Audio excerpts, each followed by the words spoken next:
What's up and welcome back to Bar Down Talking Hockey episode number 94 presented by the Barroom Network. My name is Vinnie Parise and I am getting pretty excited for the National Hockey League All-Star Game. And this right here, this is Frankie Mueller. And his team finally, they won 3 out of 4 games. Frank, how we doing? Hey, 4 out of 5. Whatever. Give them a little more credit. 4 out of 5, whatever. I'm doing good. How are you doing? I'm doing wonderful. Both of our teams are on a little bit of a heater, eh? Yeah, they are. Devils have been playing very well lately. Absolutely. And that's probably going to be the first bit of hockey thing we talk about. Guys, girls, whoever's watching, we have a huge show here today. I would put this in a top 5 category of any show I've ever done, any sport, any topic. Of course, coming on today's show, as you've seen on social media over the last couple days, the great Aldo Gandia has helped us promote it. You could see his comment here about supporting in the chat. Make sure you thumbs up, follow us on Twitter, all of the above. Aldo nailed it.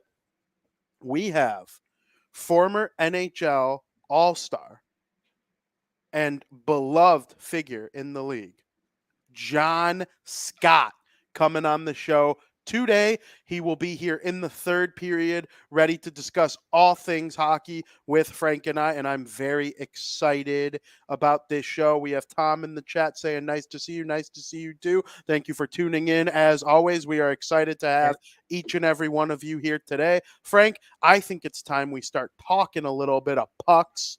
Sup, Skokes? Sup, Skokes? In period number 1.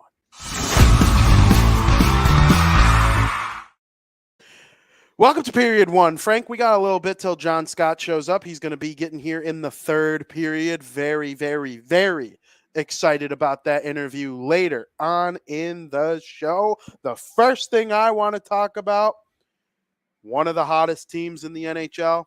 I asked you a couple weeks ago. Again.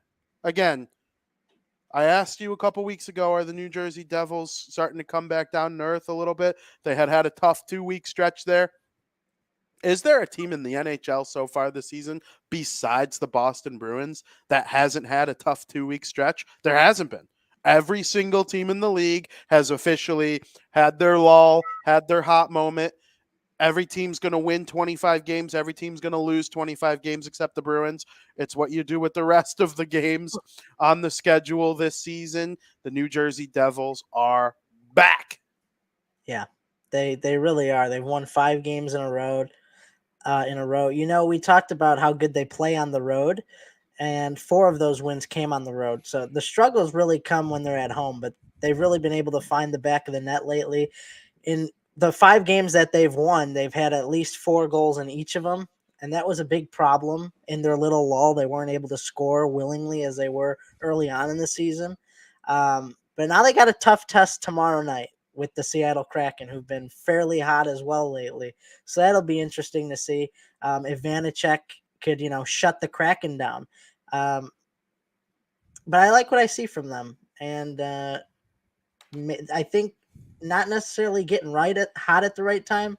You want to get hot probably with like 15, 20 games left in the season, but it's definitely a good time to be a Devils fan.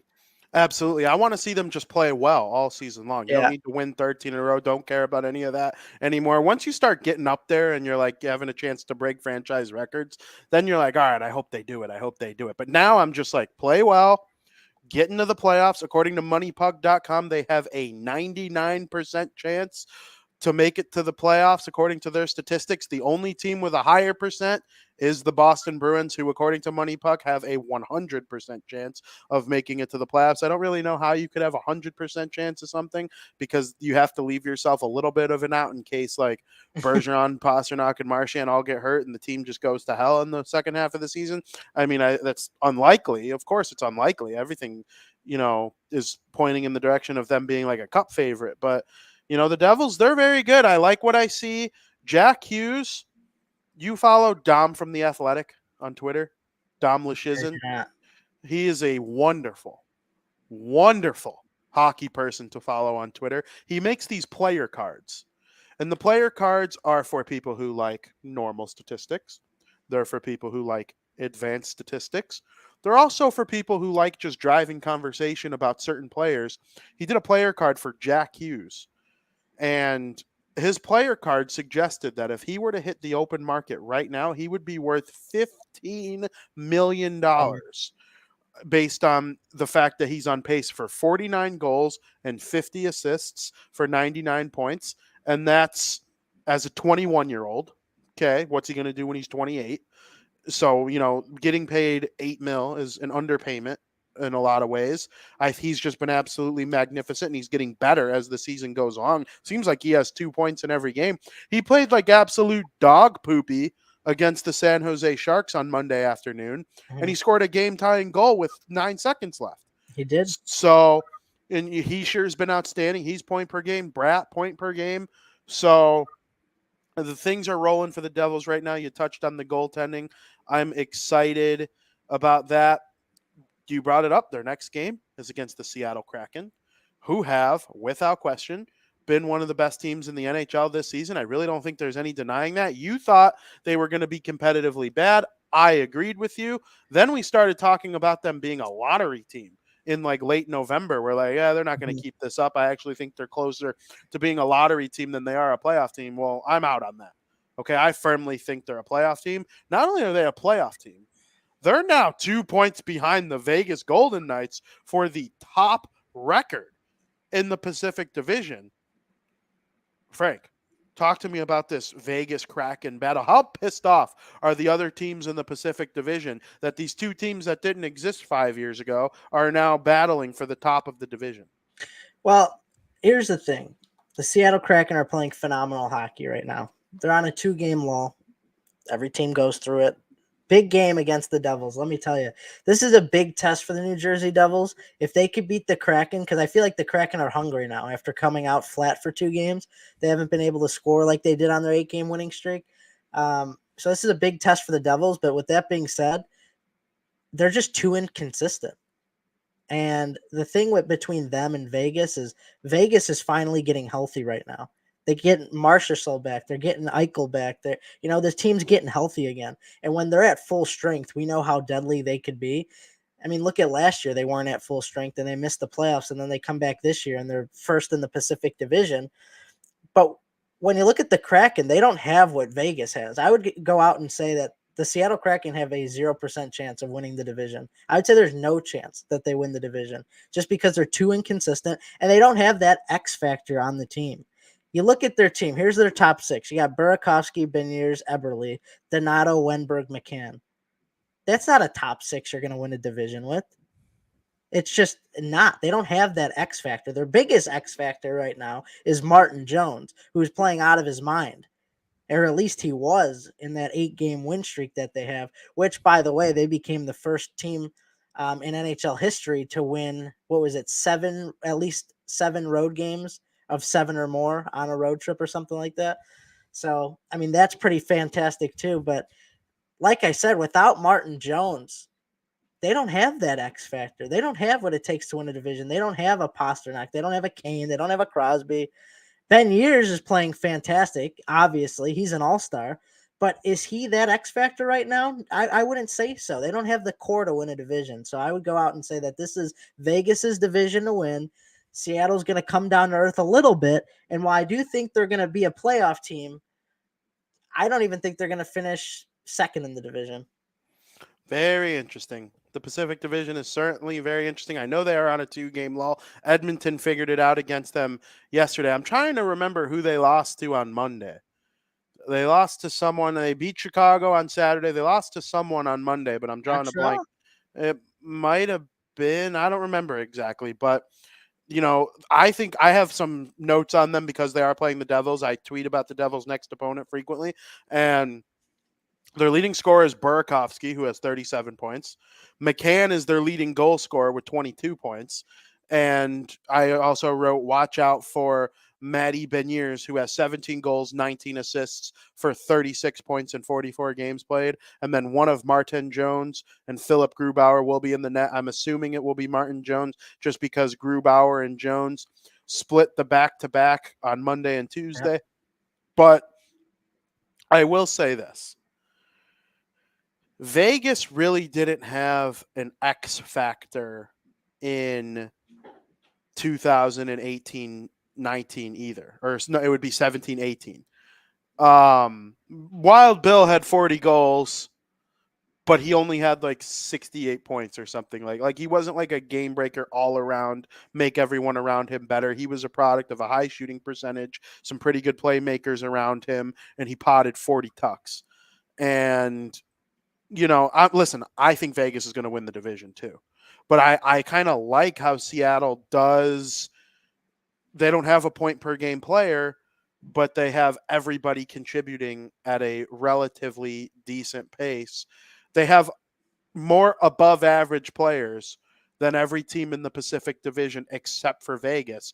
But the Kings have Kopitar and Doughty and Fiala.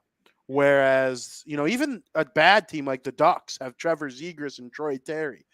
And, I think of the San Jose Sharks, Logan Couture, Timo Meyer's got 25 goals. Erik Karlsson's going to win the Norris Trophy, but they're way lower than Seattle in the standings. Why? I think it's because Seattle has more above average bottom six forwards than a lot of the teams in the division. I do think it is going to go Vegas, one of Seattle, one of the Kings, 2-3.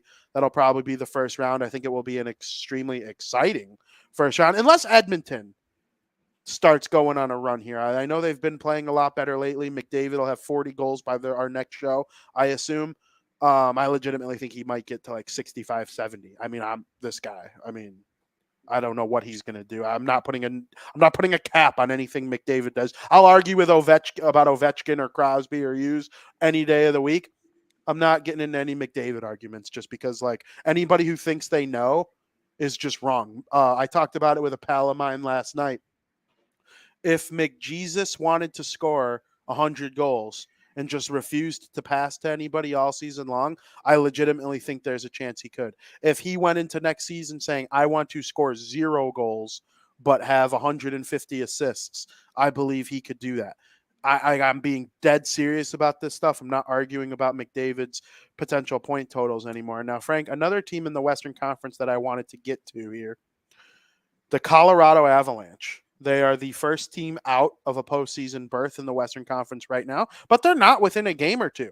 They're 5-6 points out now. Yeah. And I'm here to ask you, as a fellow person who predicted them to win the Western Conference in the regular season and perhaps the President's Trophy, time to hit the panic button?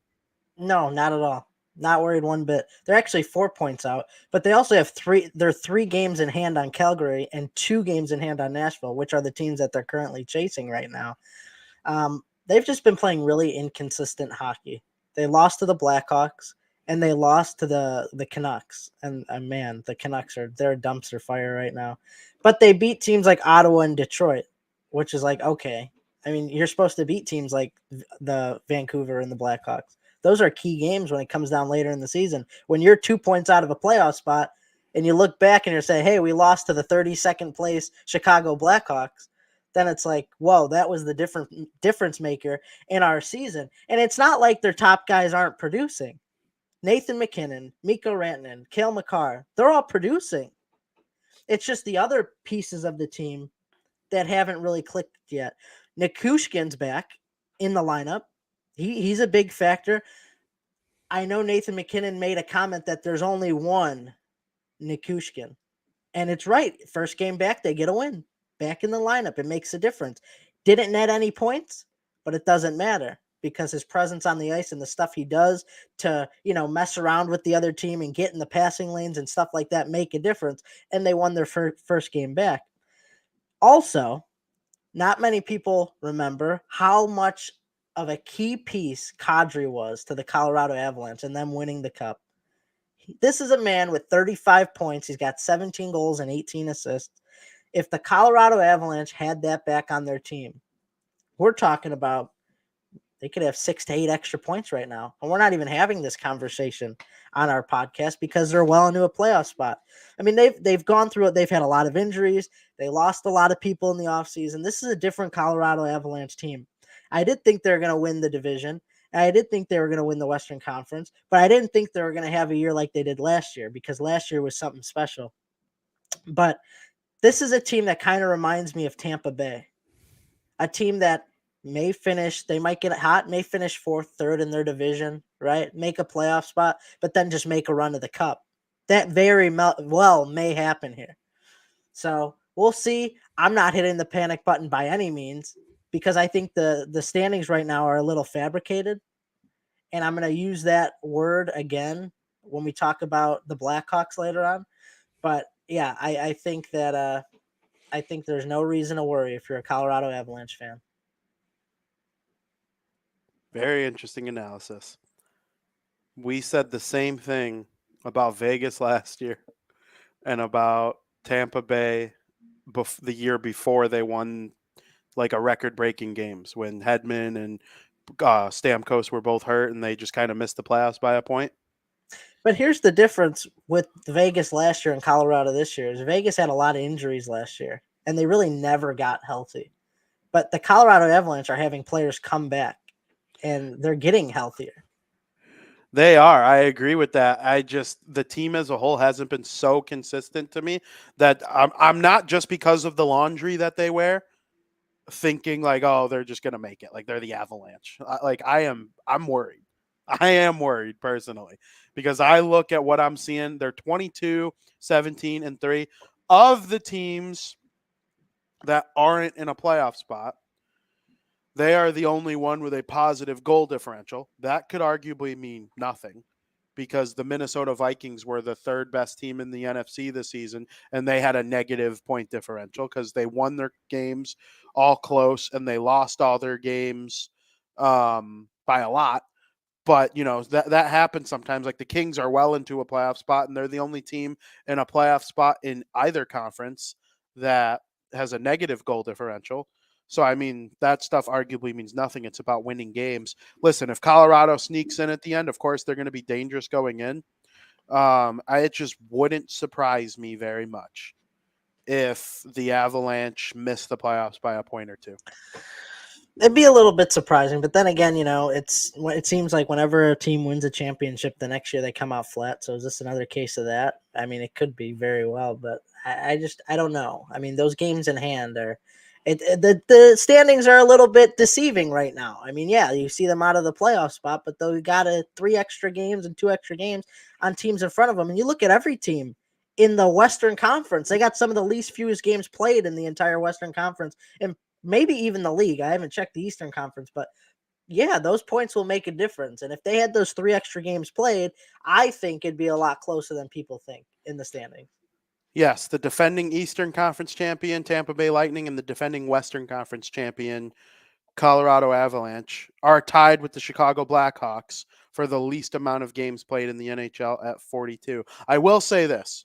The Western Conference has 8 playoff spots taken, and then there are 3 teams, so 9, 10, and 11, that have a chance. I believe Vancouver, I firmly believe Vancouver, San Jose, Arizona, Anaheim, and Chicago are dead.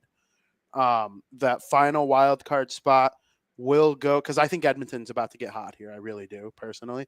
I think that final wild card spot is going to go to one of Calgary, Nashville, Colorado, and St. Louis. Personally, from non-hockey analysis, like not using my brain, just pure hopes and wants, I would pick the Predators because I don't really like the Predators like more than any of the other teams, but I just think I like their brand of hockey a little bit more right now. Calgary just seems flat, and I'm not getting a Battle of Alberta if they make the playoffs. So like, it's not like it's about that. If I was getting a Battle of Alberta, I would choose Calgary. But St. Louis, boring. Colorado, St. Louis is right where I pegged them. Yeah, like right on the bubble. Right on the bubble. And they'll probably be there all year long unless they start trading off pieces, which is possible. But from I don't think they got a shot to make the playoffs. No, and they'll probably sell.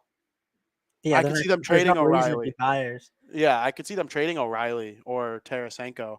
I kind of think people underestimate losing Vince Dunn to the Kraken 2 years ago. I know it didn't hurt them too much last year, but like you're down all these players now, and you're relying on. Last year they had 15 double-digit goal scorers. They like led the league in that. Like that was nice. You're just not getting that quite as much this year. And Tarasenko's hurt, and O'Reilly hasn't been the same. Not saying all these guys are done in their careers. They'll probably move on and get a second wind. Like age is just a number sometimes. Look at Joe Pavelski. He's Dallas's second best player, and I just think like with the way Jason Robertson's playing, a guy like Pavelski can be that 38-year-old stud who contributes here and there. There are guys on the Blues that could go on and be that elsewhere as well, but they're not carrying the load anymore. Robert Thomas, really good young player, but the Avalanche, I do think the Blues, they have a chance because of their point total. They're tied with the Avalanche in points, but I would bet on one of Calgary, Nashville, Colorado making it to the postseason if I had to pick one. Was Jordan Binnington a fraud? I would say no, because he was good for more than just that half season. Is he a fraud right now? I wouldn't career-wise. Oh, career-wise? No. Is he elite? No, he was. I'm not calling you a fraud if you were elite for at least 3 years. He was a very good goalie for like about 3 to 4 years. And basically from the time he got called up to the end of last season, he's been a very good playoff to caliber goalie in the NHL. I hate Jordan Binnington as a dude. He hates women. Like he's made some very horrible tweets about things in the past, regarding women and whatnot. Bad dude. Good goalie for the last however many years till now. The Blues play okay in front of him. They don't play great in front of him. His life isn't easy. He's got an anger issue. He tries to fight everyone he plays against. But no, I'm not calling him elite right now. Could he get back to that? Sure, because goalies are weird. There were a couple years where we thought Marc-Andre Fleury was done when he was in Pittsburgh. And then he goes to Vegas, finds a second wind. If Binnington went to another team and had a 9-10 save percentage for 2 straight years, I'd be 0% surprised. I really, really wouldn't not think twice about it. But right now, I'd rather Binnington than like Mrazek or Stalock. That's fair. I wouldn't rather him than Blackwood or Vanacek. All Mark Swayman, I'd rather them. Some of these like good but not big name goalies. Mm-hmm. Yeah. So that's where I stand on that. The Avalanche. Frank, Chicago Blackhawks won. You said 4 of their last 5. Yeah. Not awesome in the tank wars. They have since passed the Columbus Blue Jackets. Yeah. They are tied for 28 standings points, but the Blackhawks have 2 fewer games played. They're 1 point behind the Anaheim Ducks and 5 points behind the Arizona Coyotes. We're probably looking at worst the 4th, 5th overall pick, and depending on how the lottery goes. But yesterday, the Blackhawks defeated the what are they called? The Buffalo Sabres in overtime. And the Ducks lost, but they picked up 2 points the night before. The Blue Jackets lost to the Predators. The Coyotes beat the Red Wings in a shootout, so that gave them 2 points. The Habs won. That gave them 2 points. The Flyers are no longer in the lottery conversation as of right now with how hot they've been. I think they've won 9 out of their last 10. Don't really have them as a lottery team right now. But yeah, yesterday wasn't the greatest day for the tank wars, but I'd love to hear your thoughts on the Blackhawks and what they're doing lately. Well, I want to touch on yesterday's game a little bit. They're down 3-1 to Buffalo. And that was one of the best games that I've seen Seth Jones play this year. He was absolutely playing out of his mind. He was playing as an all-star level defenseman. Do I think he deserves to be at the all-star game? No, not at all. I don't think really anybody on the Blackhawks deserved to be an all-star. But that game yesterday, he looked like an all-star. And I mean, he looked great. And not only him, but I think Philip Kurashev played one of the best games of his NHL career, to be honest with you, in that game. I'm shocked that they came back down 3-1 against Buffalo, given how well we think Buffalo is and will be. And that's a big win for them. And if you're on the Tankathon bandwagon, that's bad, but ultimately that was a very good win. In my eyes, nothing has changed in terms of them getting the number 1 overall pick. Once again, the standings are a little fabricated. They got 2 games in hand, and I think they're still going to finish 32nd in the league. I went to Tankathon, the website Tankathon, and just for curiosity, I wanted to see where they had the Chicago Blackhawks at, right? I know a lot of people have been doing mock drafts online and, lottery sims to see if the Blackhawks would get the first overall or whatnot.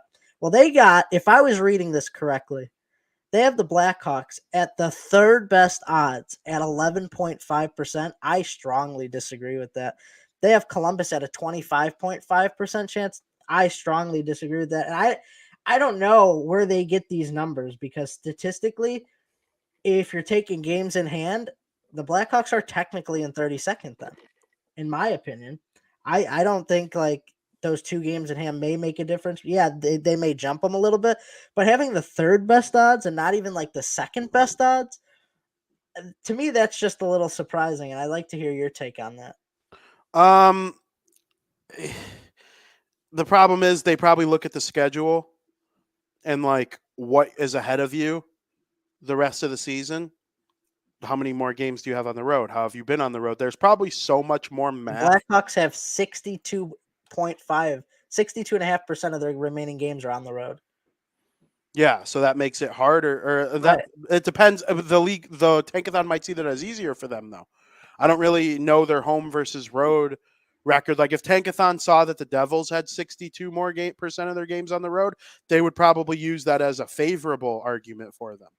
Like whereas a team like Boston, that might be a detriment to their point percent prediction. Skoke says at midseason, I can't believe that the Hawks aren't the worst team in the league. I'm not worried about the tank. Well, and so that's what I was going to get to after talking about this, right? So, yeah, you said the Hawks have the third best odds at the lottery, best odds based on Tankathon, and it was Columbus and the Ducks. No, it was Columbus and no, I don't know who. It probably was the Ducks. Yeah, absolutely. Okay, so we have a little bit of a special guest getting ready to hop on the show here. We're actually going to make an adjustment, Frank. Instead of getting ready for our guest in period number 3, we are going to wrap up period number 1 and send everybody over to period number 2. Welcome to period 2, where we are getting ready to bring on one of the great people in the NHL history books. I was such a huge fan of this guy when he played. I loved how he played with heart, with passion. It was clear that he loved playing the game of hockey no matter what role he was put in. And then we had a little bit of fun, and we saw him get voted into the NHL All-Star Game in Nashville. For those of you who remember the great times, we're talking about former NHL All-Star, former Chicago Blackhawk, John Scott. John, how we doing? Can John Scott hear us? I don't know. Hello? I can't hear you, boys. I don't know what's going on. John Scott, can you hear us? We're trying to figure out John Scott's audio here. I could hear him, but he can't hear us. Yeah. So I assume that's the same with the viewers as well. Yeah. That's funny. That's fine. John Scott. So yeah, a little bit of a different plan here. I mean, we could finish period 1 and period 3 and just make it like lengthy or whatever you want to do it. No, we'll get back to what we were going to do in period number 1 in period number 2. But whenever John Scott is ready, we'll bring him in and talk to him. But he'll be able to hear us soon enough. I mean, what teams did John Scott play for? Chicago, Minnesota, Arizona, San Jose, Buffalo? We got Aldo in here now. Probably didn't need to say that, but it's just funny. It wasn't. I thought that was John Scott. That is funny. Anyway, yeah, he played for Blackhawks, Montreal, right? I don't think he played a game for Montreal. I thought one game with Montreal. That was the 7. Oh, okay. He played one game with Montreal. That actually makes sense. Is he here? No. So we got Montreal, Blackhawks, Coyotes, Minnesota. What Buffalo. else? Buffalo. He actually played the most amount of games with Buffalo. San Jose. That's 6. And then you said Montreal. I said that already, though. Did you say the Wild? Yep. Blackhawks. Yep. Hmm. Here, Montreal, Wild, Blackhawks, San Jose, Buffalo, Arizona. Coyotes. We're missing one. I honestly don't remember. I don't either. I'm drawing a blank. That's actually kind of funny. I know it wasn't Pittsburgh, right? No. Until John Scott comes back, let's actually talk about something that was going on in period number 1. So we were talking about the Blackhawks and their tank, but Frank, the rest of the Central Division has Dallas, Winnipeg, and Minnesota at the top. Yep. What do you make of that? Well, to be honest with you, the Jets are surprising. They were both of our surprising team coming into the year.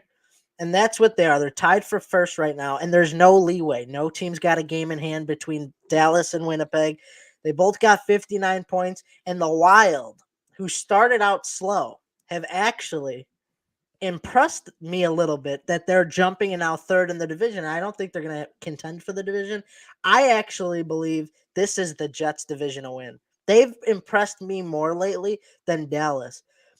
I mean, look at Morrissey, too. I didn't expect Morrissey to have the year that he's having. I mean, the players on the Winnipeg Jets team are all overperforming than they did last year. And that was a big factor for us, for them being our surprise team. We knew that they had the talent on their team. We knew Hellebuck could be a good goaltender. We knew Kyle Connor, Scheifele could all play well. They're all talented, but could they play well in an NHL season? And that's what they're doing this year. They're really impressing me. They had a letdown loss to Montreal. They lost 4-1 to Montreal, which, like, all right, the red flags go up slightly, but it was due. I mean, the streak that they've been on and the amount of games they've been winning, you expect to have those lulls. A 4-1 loss to Montreal, that just comes with time. That's just part of hockey. Now, the reason I'm kind of out on Dallas is because they've had their fair share of shaky losses lately. I don't like what I'm seeing for them. And if they continue that in the second half of the season and the way the Jets are playing, this is going to be the Jets division to win. You know, I agree with you. I actually do think Winnipeg is the best team in the division, but I'm not counting out the Wild. And I'll tell you why. They scare me a little bit, though. I don't know. They do, and I thought they were going to be like a bubble team coming in because of some of the cap issues that they've run into, and they traded Fiala to the Kings to help avoid some of the salary cap trouble. But, I mean, Kirill Kaprizov is unbelievable, right? And I was looking at something. Someone bumped Parise off their Mount Rushmore to put him on. And, like, it's possible. He's been that good for them so far, and they have Marc-Andre Fleury, right? And Marc-Andre Fleury has been unbelievable in his NHL career. We've seen him elevate teams to where we thought they might not be able to get to. Joel Eriksson Ek is awesome. And, you know, they have some other really good players, and there's one we're going to touch on in just a second here. I like their defense with Spurgeon and Brodin and Dumba, and they got some really good players there. I wouldn't give up on the Wild as the potential division champions. They're 5 games out or 5 points out with 2 games in hand. It's definitely tough. I'm with you. I do think those are the 3 best. I think they will be the final 3. I don't really see Nashville or Colorado catching them at any point. Nashville. You want to talk about Nashville? Yeah. Oh, we'll get to Nashville. But yeah, I don't know. Really quick before we move off the Wild, I wrote it a little bit farther down on the list, but I meant to put it along with talking about the top of the Central. What do you make of Matthew Boldy making 7 years at $49 million? Go ahead, roast the contract so he can absolutely go on a tear like Tage Thompson. It's actually funny because the other day, me and Tom were talking about the contract. He brought it up, and I was like, off the top of my head, I don't know what type of season Boldy's having. I haven't been following him. I don't know his stats. I know he started off pretty decent, but I was like, I don't know what he's making. And to me, it sounds like a lot, right? And so I do a little more research. Yeah, I don't like the contract at all. And maybe that's the spark he needs to just have it. But I don't. It just doesn't make sense to me. And that's why I don't run NHL games or whatever, or like a team, because it just doesn't make sense to me. I don't like it. I understand. I just don't like it. He's playing the worst stretch of hockey right now with 2 points in his last 9 games. He's having a regressed year from he did last year. He was on better pace than he was last year. And you lock him up because of his skill, or you're locking him up because of the potential and the ceiling that he has. It doesn't make sense to me. He's not going to have 70 points this year, which we talked about, 10 points per million.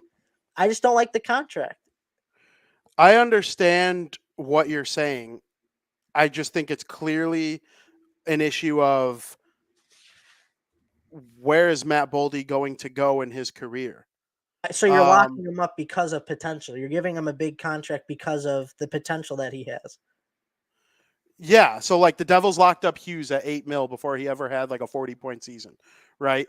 And they locked up Heischer, $7 million before he ever had a 60-point season. Right. All these guys are getting paid before they get the money or they get paid before they show the worth that they have experienced in their NHL career, right? Like Heischer and Hughes were not worth a combined $15 million when they first signed their contract. Yeah, I get that. And so if Matthew Boldy grows into that role with the Wild, I think there's a chance that he becomes worthy of the contract. But what are they seeing here? Because he's having a worse year statistically than he was last year. So what is the potential that they're seeing? Are they afraid to let him go? They just want to lock him in just in case? Yeah. Because if that's the case, to me, that's not a good idea, in my opinion.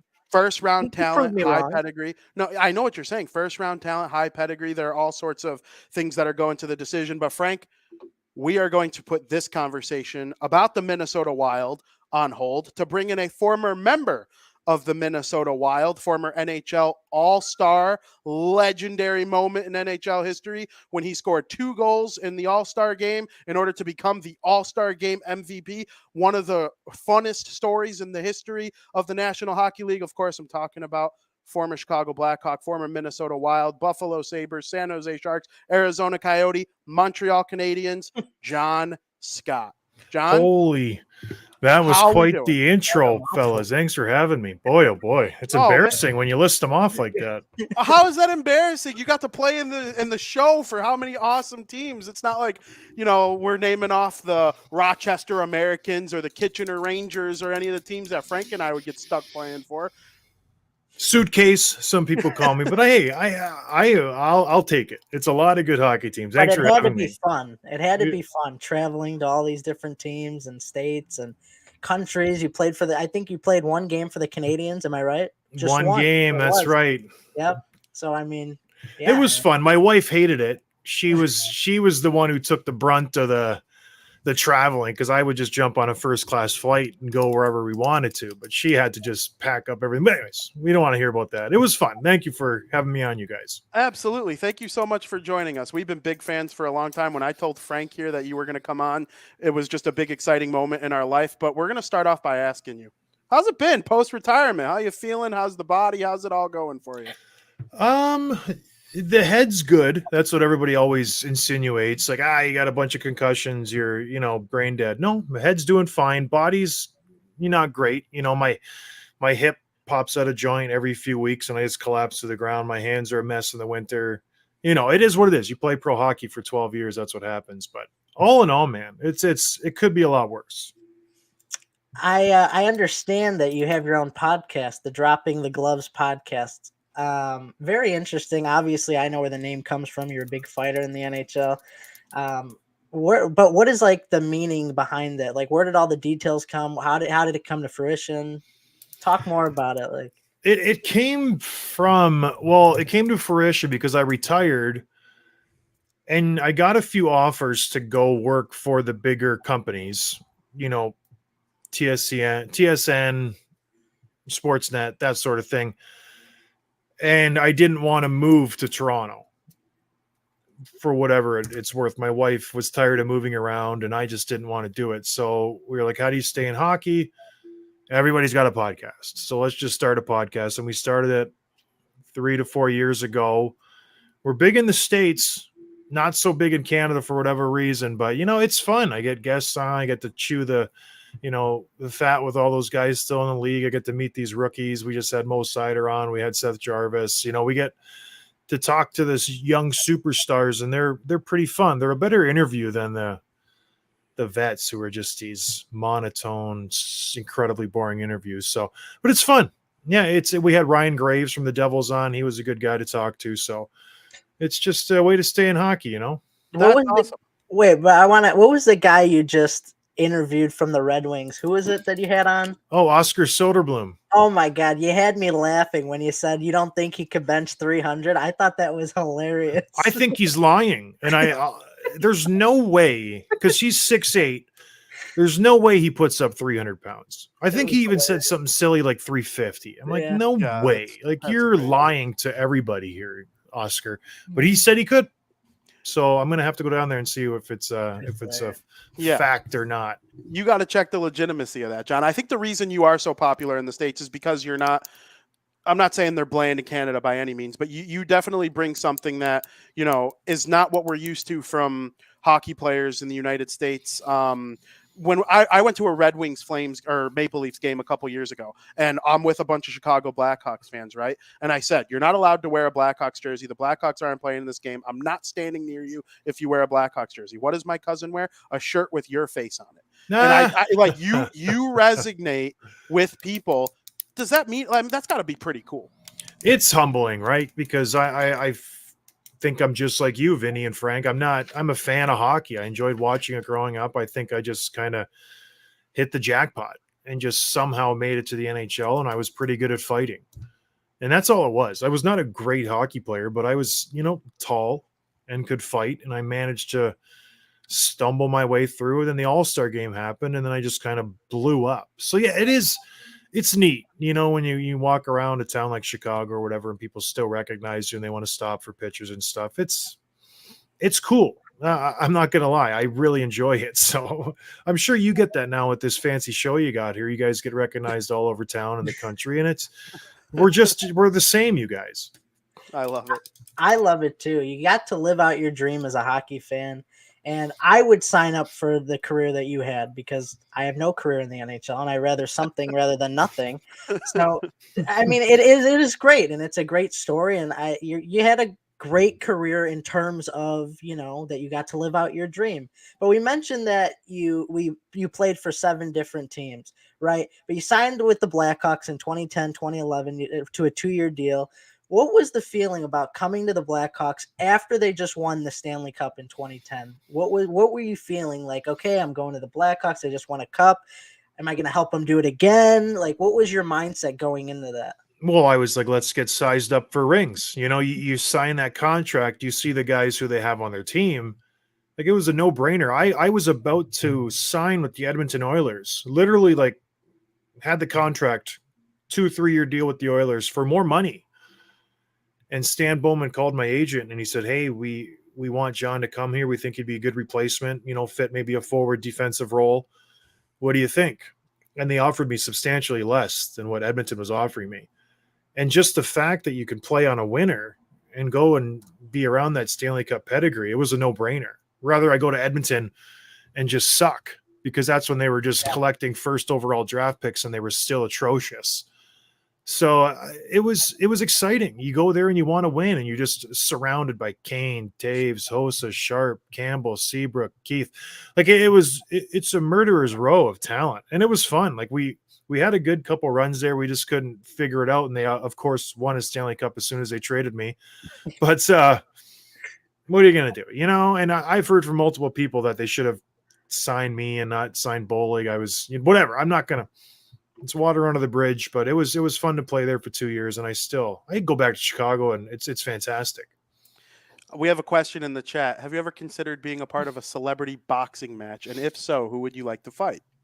Yeah, I've considered it, because you see these bozos, fighting, and some of them are actually good fighters, because I did train. Like, as a hockey fighter, I think it's the most realistic fight. I know we're on skates, but when you look at our punches and you look at how we approach things, it's very similar to boxing. We don't do the looping, windmill punches. We're straight down the pipe. So I train in boxing a lot with Derek Bugard when we were both in Minnesota. And then after he retired, or after I left Minnesota, and we trained in the summer quite a bit.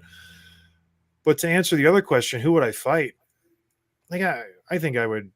I'm older now, but any one of those guys, I think I would do fine against. But I think I would jump in with the Revo Biz and keep it all hockey and just go rough and rowdy with those two guys, and we could have a three-way and see who comes out on top, a battle royale. I think I would have the advantage over both of those guys, though. That's hilarious. And when you spent time in Chicago, there were a bunch of people that were able to help anybody, I think, grow their career a little bit. You had Coach Q as your coach, Patrick Kane, Jonathan Taves. Is there anything that you learned from any of those guys that you believe you're going to be able to take forward with you in life, and it maybe even helped you throughout the rest of your NHL career from there? Well, with Johnny, it was just his preparation and his focus, right? It was a different animal. I played with Mikko Koivu in Minnesota. He was a good captain, not nearly the level of Jonathan Taves. Johnny was just did everything. Like even mentoring older guys like me, I was kind of a hothead, but he took me under his wing, and I was like 3-4 years older than he was. So it was just it was neat to kind of be around that, because you can just he's a leader. He's an absolute leader. And Kaner, you just know when to stop drinking, maybe know your limits. That's funny. And we before we move off the Hawks a little bit, I just want to ask, this is what's going to separate us from any other show you're going to go on anytime soon. Every Christmas, we watch that video that you guys did of the Chicago Blackhawks music, the Christmas music that you did, and you had your own rendition of Grandma Got Run Over by a Reindeer. What was it like recording those songs? And do you ever go back and just laugh at yourself? It's fun. Yeah. It's year. just, there's no such thing as John Scott or something, I think it was, or the good teams get it. You know what I mean? They know how to market their players, and they know what the fans and the players are willing to do and what the fans want to see. The Sharks were the same way. It was just a lighthearted thing, and you show up and they got everything. They make it dummy proof for us dumb hockey players, and they just say, put this on. How much do you want to do? And I'm at my heart just a big kind of dummy myself. So I'm like, let's go. Well, I'll put on a girl's wig and bark like a dog or whatever. Like, I don't care. And it was fun. And it's funny, that's what I get, noticed for in Chicago. They're like, you're in that, Christmas video. How fun was that? I'm like, really? That's what you remember me for? Not like crushing in this guy's face or doing this or whatever. So the good organizations get it, and they market their players. In Chicago, they do a good job of that. See, I think that's why so many people loved you, is because you weren't afraid to be who you were, and you stayed true to yourself. And that goes a long way. And speaking of that, I know you probably expected us to ask you about it. What the 2016 NHL All-Star Game, you get voted in. But what was your reaction when you got the notification call, whatever it was, saying like, oh, I'm going to be in the 2016 NHL All-Star Game? How did that feel?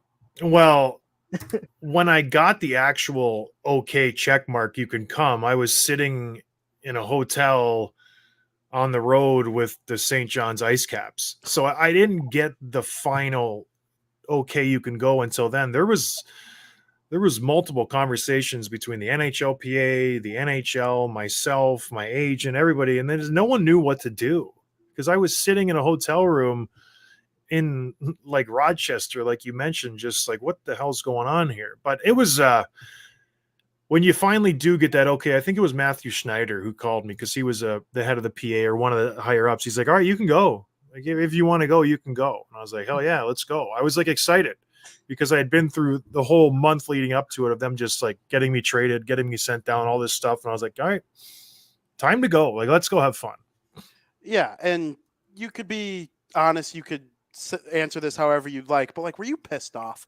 Like, you got voted in fair and square, just like Crosby would or Ovechkin, name the best players in the NHL at the time. You got voted in as fair and square as anybody else, and they're trying to tell you can't go. They traded you out of Arizona just so you can not be in the division anymore. You're in Montreal. They send you down to the A, which is extreme. I remember being in college. I was so pissed off when this happened. I'm like, if this happened to me, I would throw a hissy fit. So, you had to be angry. Well, and there was a lot of stuff behind, the doors that they were doing too. But I was pissed. I was just fed up. I'm just like, you guys, I've been in the show for 9 years. Like, come on. Like, let's go. Like, let's grow up. And I was pissed. And so to the point where I get to Nashville, the first thing I do is I go to my room and just kind of lay on the bed. I get a call literally 20 to 30 minutes after I get in the room. So they must have had spotters and say, okay, he's in the room. It's Gary Bettman saying, hey, do you want to meet in the lobby of the hotel? Right when I get to the hotel. Because he's worried I'm going to go scorched earth and just light everybody up once I get on the ice and just like sewer everybody. Because I got a laundry list of stuff that they did that I've never told because it's just brutal. And so we have a meeting in the lobby and he goes, are you okay? Like, is everything going to be okay? And I'm ready to like just one punch this guy because he's just such a weasel. And I'm just like, yeah, like what the hell are we doing? Like, leave me alone. First of all, I'm sitting in the AHL like for the last month because of you douche. And so I was just like, yeah, we're fine. I'm not, I'm a bigger man than you, literally and figuratively, and I'm not going to cause a stink. And he did the same thing after I won the car too. I go to center ice and he goes, great job. Are we still okay? And I was like, I think I said some choice words, but I was like, yes. Like, just leave me alone, man. Beat it.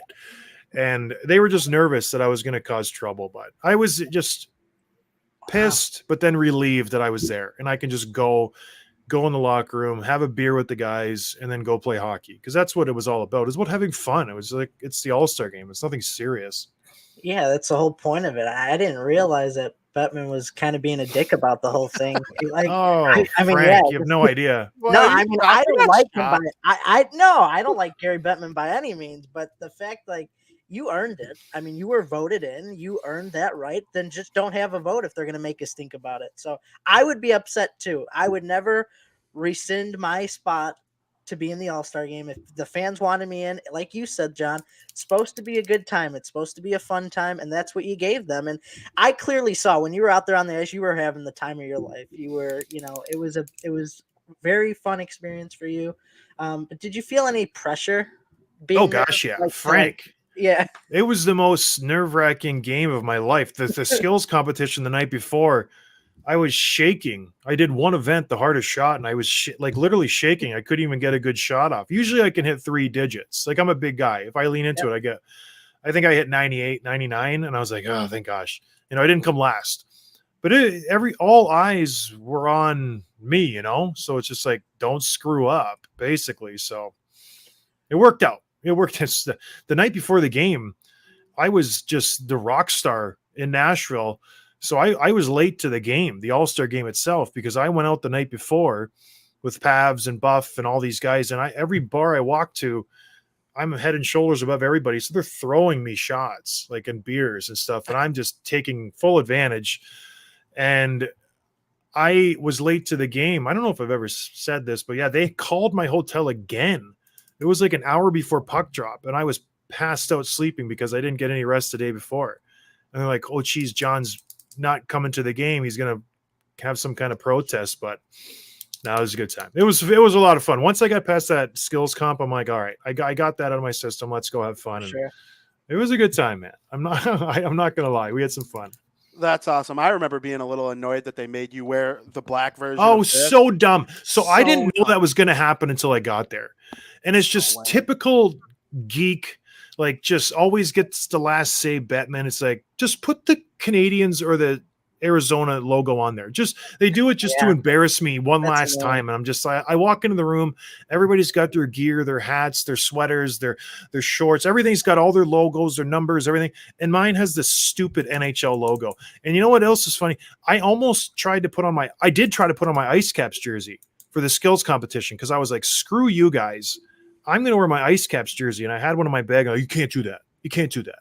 I was like, I'm not going to wear this stupid thing. They're so petty and dumb. And there's no rules for that either, because they let Subban wear a Yager Panthers jersey. Oh, they're just being jerks. They're just so being annoying. A dick. Yeah. Exactly. I forgot about that. I'm glad you brought that up to me, because I have a terrible memory. That stuff annoying. It is very annoying. And I saw it yesterday because I was Googling some pictures of you to help promote the show. And it's you in this black NHL jersey, and then all the brightness colors of your Pacific Division All-Star mates and stuff like that, and behind you, it is clear that it was an attempt to embarrass you. But was there anybody on the Pacific Division that helped make you feel better? Because I remember watching the game, I'm like, oh, Halsey's trying to get John Scott one, or Brent Burns is obsessed with getting John Scott the goal here, and he ended up with 2 in the first game, and then I believe you won the second game 1-0 to take the crown as the Pacific Division champions. Is there a teammate that stands out in this? Well, probably Burnsy and Pavs, right? Because I played with them in San Jose, and they wanted to be on my line. Daryl Sutter was the coach, and he's like, hey, Johnny, everybody wants to play with you, so we're just going to kind of rotate you through the lineup. But it ended up where I just played with Burns and Pavs for the most of the tournament. But yeah, Burns, he just said, go to the net, put your stick on the ice, dummy, and I'll find you. And he did. First shift, I'm like, thank goodness we got that out of the way. But all the guys, like Corey Perry was awesome, and a guy who I've like pounded his head in multiple times. He was super cool. Drew Doughty, the same thing. I've speared him, punched him, like everything you can imagine. Like, it was just great. The Sedins, when I was with Chicago, we battled them in the playoffs. All these guys I had a deep hatred for. You know what I mean? Yeah. And you get in the room, they all kind of get what happened to me. Mm-hmm. And they were just kind of pulling for me. So it was really sweet, so to speak. And they're just good dudes. That's awesome. Yeah, so I kind of want to take a little turn in terms of the All-Star game, because we've been talking about it, but I kind of want to touch a different aspect of the All-Star game. I know right now the format's 3-on-3, which you participated in. But what's your take on maybe bringing back the draft for the All-Star game? And I think that you could have the draft like they used to and still incorporate the 3-on-3 and just have 4 captains of each division and sort of have a draft that way. Or are you a fan of what they're doing right now? Or would you like to see some changes with it? I don't think anybody's a fan of what they're doing. It's not very watchable. You have to have some kind of carrot for those players to play hard, because when they don't, it's not very fun. Like when I played, I think the guys were excited for the 3-on-3, and you could tell it was a good hockey game. Like, our final game was 1-0. Yeah. So it's just, guys were playing defense. It was just a really good game. And now I don't know what to do, Frank. I really don't. I think maybe, I don't know. I really don't know what the answer is. The skills competition is not that great anymore. I'm not a marketing guy. There has to be something. Maybe just offer it up to the fans. Let the fans make the teams or something. Like, just that would be cool. Have fun with it. See what happens. They're probably too worried about that, though. Yeah. There's definitely a point to, like, one player from every team has to make it too, and that's not always. That's a stupid idea too. I hate it. Well, because now they do the fan voting for the last 3 players, right? Mm-hmm. And so the fact that the Bruins could only have one guy on the team, they're an absolute juggernaut. Yeah. There's a good chance that neither Pastrnak, Bergeron, or Marchand are in the All-Star. Which is insane. It's insane. Even is it Allmark who got in? Allmark got in for them, which well deserved. He's Vezina Trophy leader right now. But you're going to tell me the guy who might score 60 is not going to be in the All-Star game? Well, even the guys in the back end, Charlie McAvoy, Hampus Lindholm, they got a great team. Unbelievable. I don't think you should have to have one guy from every team, because even on my team, Arizona, maybe we didn't deserve anybody. Like, we were good, but. And I'm a Blackhawks fan, and there's nobody on the Blackhawks this year that deserves to be an All-Star. Yeah, who's going for the Hawks? Seth Jones, and he doesn't deserve it one bit. He hasn't done anything. He played the best game of his OT winner. Yeah, I mean, that was the best game of the year. That's the only game he looked like an All-Star to me, but this isn't kindergarten. We don't have to, like, everybody get a participation medal, and everybody's got to at least have one player from their team. I'm not a fan of it, and it actually annoys me. Yeah, and the Rangers are going to send a defenseman to the All-Star game that's not named Adam Fox. I saw a little rumor that Keandre Miller is actually, like, leading, which Keandre Miller, great player, outstanding, love watching him play. I see the Rangers play quite a bit, but if he gets in over Fox, I'm like, what are we doing here? Fox it doesn't make sense. Defenseman. John in the chat, Frank wants to know, at what point is a fight part of the game or personal? That was the biggest, I think, critique of me, where I didn't have too many fights that were personal, where I was more business-like about it. It becomes personal when the guy's just a prick, and there was only a few guys in the league who I really wanted to hurt, and I really wanted to do a number on. And I think you can tell when I fight, I just got angry. If it wasn't a spur of the moment thing, like when I fought Kevin Westgarth, good guy. I was going to mention that. Very good guy, but he was just doing a number on everybody. He came up from the AHL. I think he was with the Monarchs down in the AHL, and he was just crushing guys. And I was like, who is this guy? Like, and I was pissed. I'm like, who does he think he is coming up, beating up all these NHL guys?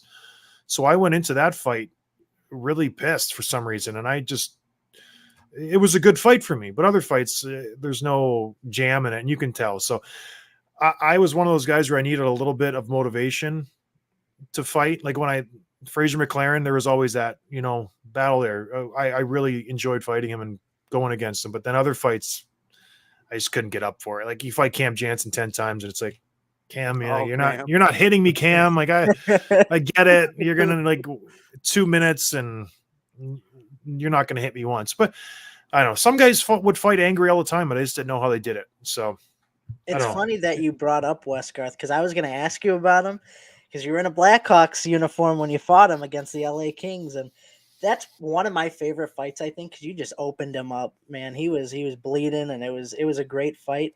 But do you have a favorite fight, or is that just like not something that hockey players think No. about? My first one in the NHL was George Peros, and he was one of the reigning heavyweights. And I was this young kid coming up, trying to cut my teeth a little bit. And he gave me the opportunity to go. I think he was coming off a wrist surgery the year before, so he was trying to get his feet wet too. Maybe he thought he could fight this new guy and duck Derek Bugard and fight me. And I caught him with an opening jab, kind of caught him off balance, and he regained his footing. And I just went straight down the pipe and caught him one right on the button, and down he went. And it felt good because like I can hang in this league, I could do some damage because Georgie at that time was one of the top 3 fighters in the league, and I handled him fairly well. So that was my welcome to the NHL moment. I'm like, okay, we're going to be fine. We're going to be fine here. And it worked out good. Absolutely. I don't know how much you like talking about the fights in the NHL, but there's just one more that I want to hear just a tad bit about before we move on to a different topic. In the preseason one year, you went after Phil Kessel, and honestly, that video clip is one of the funniest things. I think I could show that to any non-hockey fan, and they would think it's pretty funny because Phil, I think, did Phil try to take a swing with you with a stick or something? Oh, he didn't try to. Hilarious. He did, yeah. Take me through it. I think the key part is it's preseason. So it's just like anything goes. I don't think I would do that in a regular season. And another key part is they had a very tough team dressed. I was with the Sabres at the time. I was new to the team, so I wanted to kind of set the tone for our team. Before the game, I told their tough guys, like, hey, if you're going to, start something, look for me. You can't miss me. I'm right here. I'll fight any one of you. It was Orr, it was McLaren, it was Mark Fraser, it was TJ Bodie, it was Jamie Devane. All very legit tough guys. Lo and behold, Devane grabs one of my guys, Corey Trop, small dude, does a number on him. They're scraping Corey Trop off the ice. I'm fuming. I'm fired up, like you said, Frank. I want to kill somebody. I go to their bench. I'm yelling at Randy Carlisle. I'm like, you fat son of a so-and-so. I'm like, put someone on the ice right now. I don't care who it is, Randy. I'm going to beat their doors off. And we go back and forth like this for a couple minutes. Their bench is screaming at me. I'm losing my mind. I'm the only tough guy the Sabres have. And I'm yelling at Randy. I'm like, you're going to get it. Give me somebody. I'm losing my marbles. So I go line up and I sit. I'm standing there staring at their bench. I'm like, who is he going to put over? Is it going to be McLaren? Is it going to be Fraser? Who is it going to be? And I'm fired up. And then Phil jumps over the boards. And Phil knows I'm losing my mind because I've been screaming at their whole bench for a good 2 minutes. And he skates over nice and quiet. And while he's coming towards me, I'm trying to figure out, I'm like, what do I do? This guy's, he's basically making him call my bluff. And so I go to my centerman and I said, heads up, I'm going to jump Phil. And we're going to have some fun here. And my centerman's like, all right, let's go. So Phil lines up. I look at Phil. I said, Phil, I got to jump you, man. We're going to fight. And he goes, what the hell? And then the puck dropped and I shed my mitts. And I went to grab him, and he luckily backed up. Because I tell you what, if I would have grabbed him, I would have beat the piss out of him. And everybody asked me that, would you really have punched him?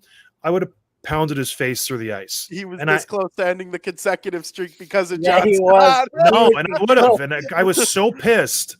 But luckily, you can watch it. I reach for him. He leans back, and then he starts hacking away. And then I get just 1, 2, referee, and then it was a dog pile after that. And it was just, that was it. But that's the whole reason, is because Randy didn't just put out a tough guy to fight me. That would have been the end of it. But then after that, every time we played Toronto, I would take a run at Phaneuf, Colton Orr, Fraser McLaren, Patty Coletta, Steve. It was a great season. It was fantastic, but it was all because Randy didn't put someone out to fight me. That's Put out Phil. fantastic. Sacrificial lamb of Phil Kessel. Could you imagine if that was it for Phil? That like ended his Iron Man streak. Oh my god, that would have been hilarious. I know. I would have been suspended a long time for that. Oh yeah. Gary Bettman would have probably disliked you even more. Brendan Shanahan called me right after the game. After the game. He was head of the Department of Player Safety at the time. At the time. And I'm like, great, I'm going to get suspended. I didn't even do anything. I threw one punch. I hit somebody in the neck. Like, it was just nothing. Mm-hmm. He calls me. I pick up the phone. He's like, hey, this is Brendan Shanahan. I'm like, I know who this is, you douche. Like, what's going on? He goes, I want to suspend you, but I can't. I'm just giving you the heads up. The next time you step across that line, I'm teeing you up. And I'm like, you can't say that, Brendan. I didn't do anything. He's like, I'm just letting you know. I want to give you something, but I can't. I'm like, so why are you calling me? It was just funny. And then every year, yeah. He was a Leafs fan even before becoming their president or whatever it is he is for them now, essentially, is what it sounds like. Yeah, no, he really wanted to give it to me. And the icing on the cake was they had to suspend Clarkson 10 regular season games because he jumped off the bench. Just like Seward his whole career. He didn't even do anything. The guy jumps off the bench, skates as fast as he can, and stops right in front of me. And I'm ready for him. I'm like, let's go. And he just stops and he looks at me and goes, Johnny, what are you doing? I'm like, David, what are you doing? Like, like, let's go. Like, what is the purpose of this? There goes 10 games and about $200,000. Like, good for you. Yeah. Man, I feel bad. It's like they treated you like differently than everybody else, and behind closed doors, not a lot of people realize it, and it's a shame because you didn't do anything wrong. They got me on the Erickson hit. That was the next indiscretion where I caught Louis. I still think it's a clean hit. My podcast partner, Tim, is from Boston. He's like, you're a disgusting piece of trash for hitting Louis Erickson. Well, I was going to ask if you hate Mike Milbury, because I remember that whole thing. I want to get the guy on my podcast. Talk about hypocrite, Mike Milbury. Like, pot, black, Mike, like, unreal. Like, telling me I don't belong in the league. What is it? I don't know. I could go on for a whole hour on Mike Milbury. Yeah. I don't know if you know, Frank, and then you could ask your question. He called you, Pavelski, and Burns the donut line because you were the hole in the middle, and that made me so angry. I'm like, Mike, you beat a guy up with a shoe, Mike. Funny story. All right, I don't want to keep talking about this, but there was TVs in the locker room airing the broadcast of the All-Star game, and we were the second game. So we were watching all the stuff. And you can hear it, it's loud, and then these NBC cameras come in the locker room, they're panning around the room, and as they're talking, because it's like a 20-second delay, they're talking about that. And it's like, who's going to win the Pacific versus the Atlantic? And Mike Milbury's like, well, the Atlantic has 11 All-Stars, the Pacific has 10, and one clown, John Scott, who doesn't deserve to be here. And I'm watching it, and everybody's in that room, the Atlantic and the Pacific guys, and they're all looking at me, and the camera's panning around to me, and I look in the camera, and I was young, dumb, and like I said, in the camera as clear as I could put it, F you, Milbury, and then the camera keeps panning, and then it's a 20-second delay. So if you watch it, and it's not audio for us, and you can see my lips going, F you, Milbury, to them, and I was like, he's just couldn't. He was like a dog on a bone. I'm like, give it up, man. I don't understand why he had such a boner with me. It was just it's unbelievable. Weird. Besides your fights, besides the NHL All-Star game, the 2016 All-Star game, what is a moment in the NHL that's like memorable to you that you just will never forget? A memorable moment. Gosh, there's a lot. Kind of put you on the spot here, but I think one of the moments I remember is when I signed with San Jose. You always want to make a good impression, especially when you go to a new team, and you always you're nervous to meet players, and they had Joe Thornton. The guy was my idol, one of them growing up. I remember getting his autograph when he was with the Sioux Greyhounds and I was 14. And I go into the locker room, I'm nervous. And the way the San Jose locker room worked is you walked in and then they have an upper level where the gym is. And so I walk in early because I wanted to get my equipment situated. I'm like, I think I'm the first guy there. And all of a sudden I hear from the upper deck, someone's like, Big John. And I'm like, what? And there's Jumbo Joe Thornton on the bike, shirtless, no shorts, with just compression shorts, sweating his tail off before camp even starts. And he's just hollering out my name. And I'm like, this might be the coolest moment of my life. Like, this guy's a first ballot Hall of Famer, and he's just screaming my name in the locker room. It was just one of those moments where I'm like, this is like really cool. I don't know. That one stands out to me, and it's such a weird throwaway moment, but I always, it was just really cool. I love that. John, as a player in the NHL, was there a favorite road rink that you liked going to? Maybe because the atmosphere was awesome, or you knew you got to go to this sick restaurant when the game was over. Is there something pop in your mind right there? Well, as a healthy scratch, it was always crucial for me to know what kind of food was going to be served after the game. Usually it was pizza. Nashville had the best pizza in the locker room. It was called Jets Pizza. Deep dish, delicious. Another great place was Montreal. They would give you the pocket dogs. And I would just literally, not embellishing, throw down 15 to 20 of those. And that was always fun. But as for just like fan experience, I loved playing in Philly. I really did. I've had full beer cans thrown on me. I've had full cups of chew dumped on me in the penalty box. Yeah. I've been called things that I wouldn't say to my worst enemy.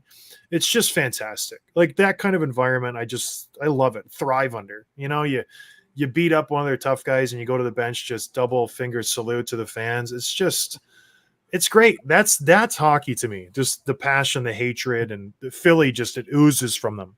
I thought it was great. I always wanted to play in Philly. I thought that was a great hockey town. Never did. You know, we had a comment a little bit ago, and it's funny that Aldo mentioned this because I don't know if he knew about what he was saying, but I've heard rumors of a John Scott movie. Am I right about this? And I just want to know if there's anything you could tell us on it, anything in the works, because I heard rumors about Hugh Jackman being casted as you. And Aldo says, if I'm casting a John Scott movie, here's who I'm calling to audition: Ben Affleck, Sacha Baron Cohen, and Alexander Skarsgård, all over 6'4". But it's funny that he mentions that because you are in the process of getting a movie together, a John Scott movie. It's been in the works for a while, and I try to stay out of it. But right now, Disney owns my rights, and they've been trying to make this happen. We have funding. We have a director. They're trying to find actors to make schedules work out. But that's been the kind of the holding pattern for the last 2 years now. I stay out of it. Mitch Albom wrote the script. He's a big hockey writer, sports writer in Detroit. Disney's reshuffling everything right now. They lost $1 gazillion because of all this woke crap they're doing. So they're trying to just rebrand, and I don't know where it stands right now. They usually every year send me a fat check, and I go, okay, sounds good. You still own my rights. That's, to be completely honest, that's all I know of it. And I'm not blowing smoke, but I just say, I don't want to know anything. Let me know if you need anything from me. Here's my address. Send me a check every year. And that's all it is. So hopefully it hits the big screens one day. And yeah, any one of those guys. I probably wouldn't want Ben Affleck. Maybe, I don't know who the Skarsgård guy is, but it's the guy who plays It. I don't know what that means. Did you see the video of Lundqvist getting kissed on the kiss cam the other day? I don't have a TV, so I don't see, unless I catch it on the highlights. I don't. Did Skarsgård kiss him? Yeah. Skarsgård, Lundqvist, and Ryan Reynolds were at the Rangers Wild game on Monday. I want to say it was either Monday or Tuesday, and they got to put on the kiss cam as a joke, and Skarsgård kissed Lundqvist right on the cheek. It actually looked like he kissed him with some passion. So I don't know what's going on between Henrik Lundqvist and Alexander Skarsgård, but the three of them seem to be having a jolly old time. Frank says he'll play a guy that you beat up if you need it. Sounds good, Frank. Hey, I have a question. What do you think of Ryan Reynolds and the Ottawa Senators? And Gary's like, he has to be a part of the ownership. What do you think of that? That's interesting, to be honest. I don't know the details like maybe you would, for hearing from, people smarter than me. I do think it would be good for the game to have an absolute superstar like Ryan Reynolds own one of the teams in the NHL that has had so much owner scrutiny over the last 15 to 20 years. I mean, we had guys in the back of a taxi cab shitting on their owner. And when Matt Duchene was there was all sorts of troubles with stuff like that. If this guy can bring in some of the positivity that can come to this great game that we love, I'm all for it. I mean, if Deadpool owns the Ottawa Senators, I don't understand how they don't win multiple cups. It would bring a lot more attraction to the fan base as well, and maybe that's what they're going for right now. Yeah. But I think that would be a huge moment for the Ottawa Senators on and off the ice. You know, I mean, think about it. You could have events dedicated to Deadpool and him, and like he could just. I truly believe that he's a person who could turn that franchise around. Yeah, he brings eyes to the team. I think it'd be a good thing. Yeah. Is it the Canadian Tire Center they play? Is Bell, that place? Bell Tire, Yeah. Tire, Bell Tire, yeah. Is it a joke of a building? Do they need a new building? I heard it's in the middle of nowhere relative in to Canada. Ottawa It's in a terrible spot. Yeah, so they need to, much like Arizona with their Glendale rink, it doesn't make sense to put it there. So yeah. Needs some work. Hopefully he could get that done. John, when you were playing, what was your favorite thing to do away from the rink with the boys? Was there a certain club that was fun? I know lots of guys get the fever when they go to Vancouver. Obviously, Vegas wasn't there when you played, but Nash Vegas was always fun. I know that's where the All-Star game was. Anything stick out to you in terms of fun things to do? Maybe of the rowdy variety and maybe the not so rowdy variety, like playing video games and stuff? Never gamed. I was married with kids my career, and I wasn't one to step out on my wife, so you wouldn't find me in the bar after 10 p.m. I was done. I was more of a let's get drunk on the plane on the way home and play cards. That was my scene. So I don't want to.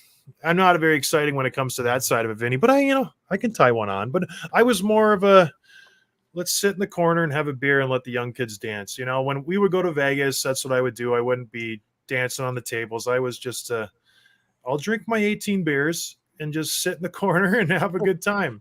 That was me.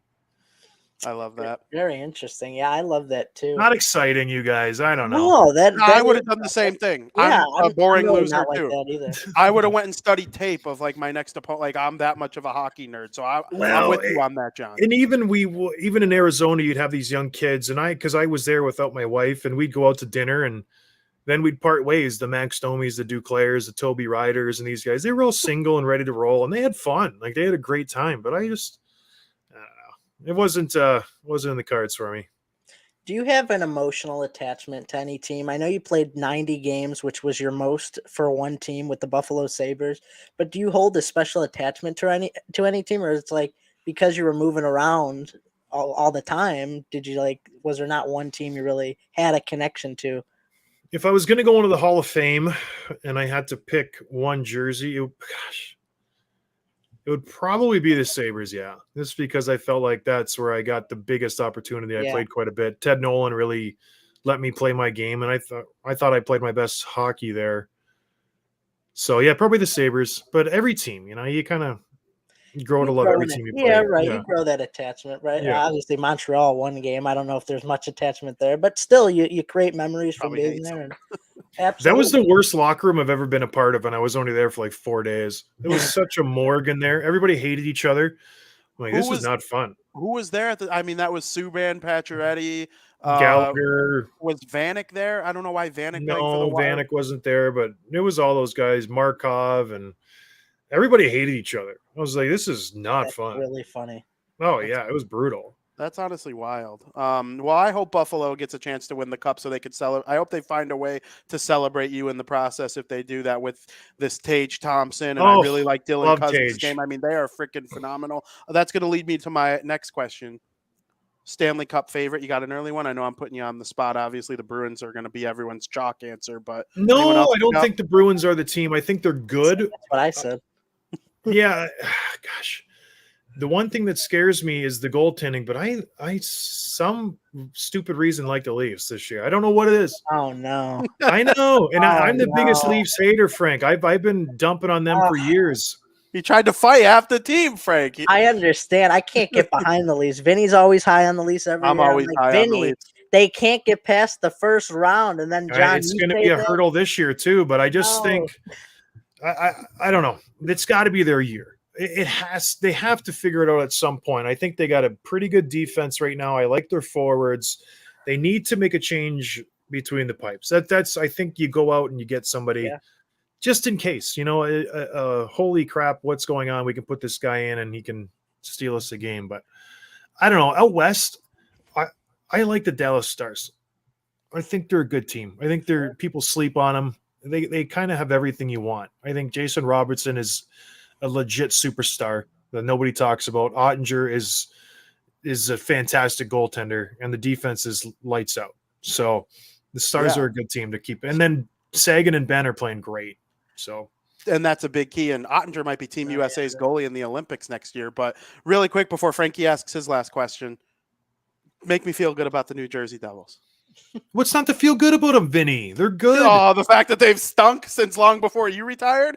Well, this year they had a little stinker the last week, but I think they've won, 4 or 5 in a row now? They're 5 in a row and 9 of their last 10 since that. See, they're back to their winning so. ways. They're a good team. They're finally getting the results from that young core. Nico, they got Mercer's playing really great. I don't mind their back end. Dougie Hamilton was a great pickup for them. I think the Devils are good now, and they will be better in the future. If I'm taking one team from the New York area, they have the brightest future. Don't you think? Oh, yeah. No, I do. Compared to the Rangers, compared to the Sabres, compared to the Islanders. Maybe the Sabres might rival them, but the Devils look good, man. The Rangers gave up on the rebuild too quickly. They're signing all these guys to high contracts when they're still like Lafreniere and Kako are playing on the third line. I just don't see that as the recipe for success, but what do I know? Do you cut bait with those two guys? Lafreniere, no. Kako, yes. But also we've seen what Gerard Gallant teams have done in the last handful of years. I don't know if you ever played for him at every level. I don't know his entire coaching tree, but I know young guys don't always thrive playing under him. Mm-hmm. Yeah, I like Kako better than Lafreniere. It's funny. I think he's got a more complete game. Yeah, interesting. See, I absolutely agree with you. The pedigree when Lafreniere was playing for Rimouski Oceanic, I was like, this guy's really good, and we're watching him play in the World Juniors, and he's dominating with Canada. I mean, Bedard has made us second guess every single young player out there right now, but I don't know. Frank, I know you have one more question for John. Yeah, it's just a really simple question to get in the mind of a former NHL player. Who is your favorite NHL player? Do you choose somebody that, kind of reminds you of your play style, or are you a fan of who are you a fan of? Oh my gosh, that's a tough question, right? You could give multiple names and why it's Jack Hughes. I don't like the Hughes brothers. Oh, no. My podcast mate Tim loves both Hughes brothers. Every year we do predictions, and he's like, Jack Hughes is going to get 125 points, be an MVP candidate. I'm like, until he stays healthy, I'm not going to agree with you, but he's having an okay season this year. My favorite player, I like Matt Zuccarello from the Wild. I think he's fun to watch. He plays the game the right way.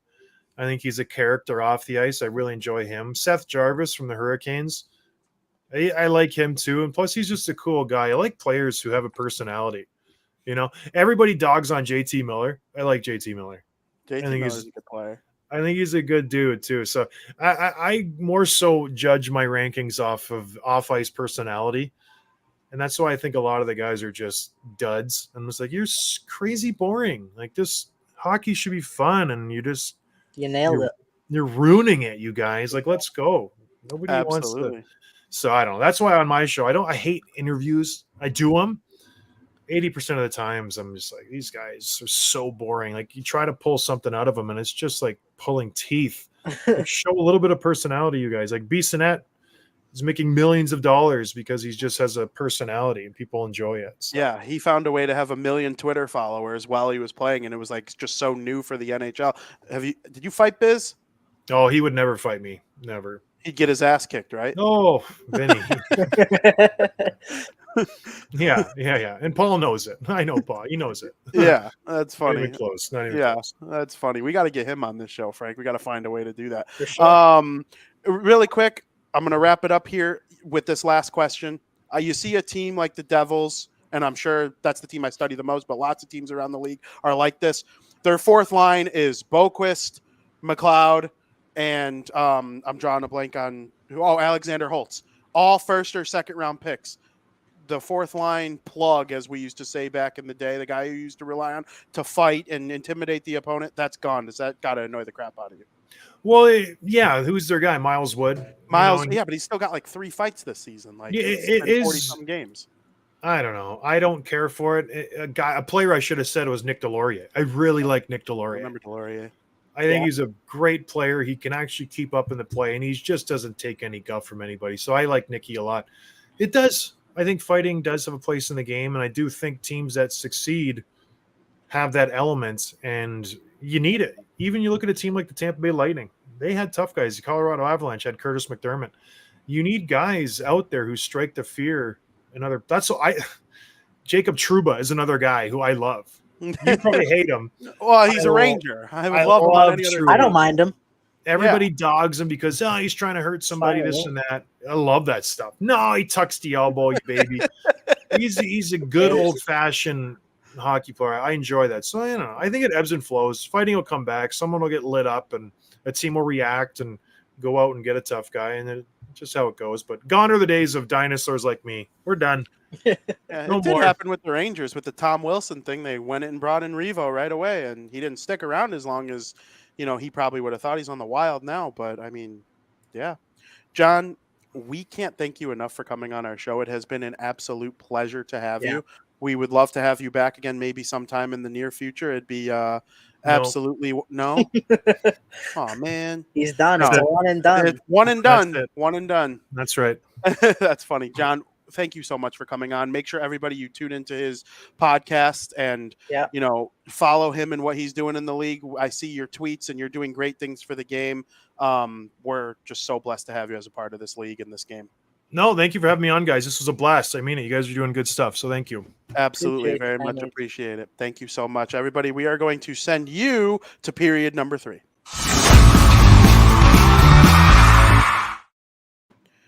Welcome to period 3. Frank, what'd you think? That was our best interview, in my opinion, by far. Yeah, I mean, that was the most fun I think we've had an interview. He's got a personality, and I'm not just saying this because he was on the show, that I think every NHL player should strive for. And it makes him so easy to talk to that we were just flowing and just branching out and talking about just anything. That was my favorite interview by far, and it's not even close. Yeah, and I understand if they're guys who just aren't good with cameras or aren't good with personalities and whatnot, but it just seems like in the NHL, every single player is like that, and every single elite player. Austin Matthews shows a little bit of character on the ice and stuff, but when you get him in for an interview, it is not this outrageous thing that he ever says. That interview made me want to watch more hockey. That's what I like to hear from Katie. That's exactly what I like to hear. McDavid, he's a cyborg. Jack Hughes kind of has personality when it's not a in-game interview or something like that. But, for the most part, these guys are dull. And John Scott was anything but for most of his career. Yeah, that was really good. That was a really good interview. And he's goofy. I love his goofiness. Oh, yeah. And I'm like, you want to come back? He's like, no. Yeah. We'll get him back.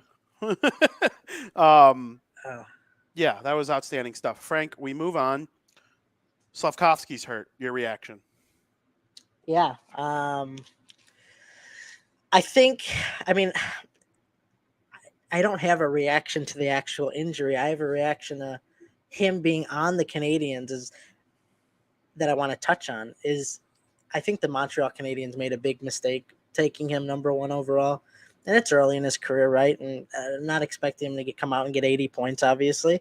But I've seen more potential from Shane Wright and Logan Cooley lately from what we've seen in World Juniors and how they've been playing. And that I think they just made a huge mistake. And nobody's talking about Slavkovsky. I want to see more of Shane Wright from what I've seen. He's down in the OHL kind of fermenting, getting his game to what they like to see. But, it's just – there's nothing.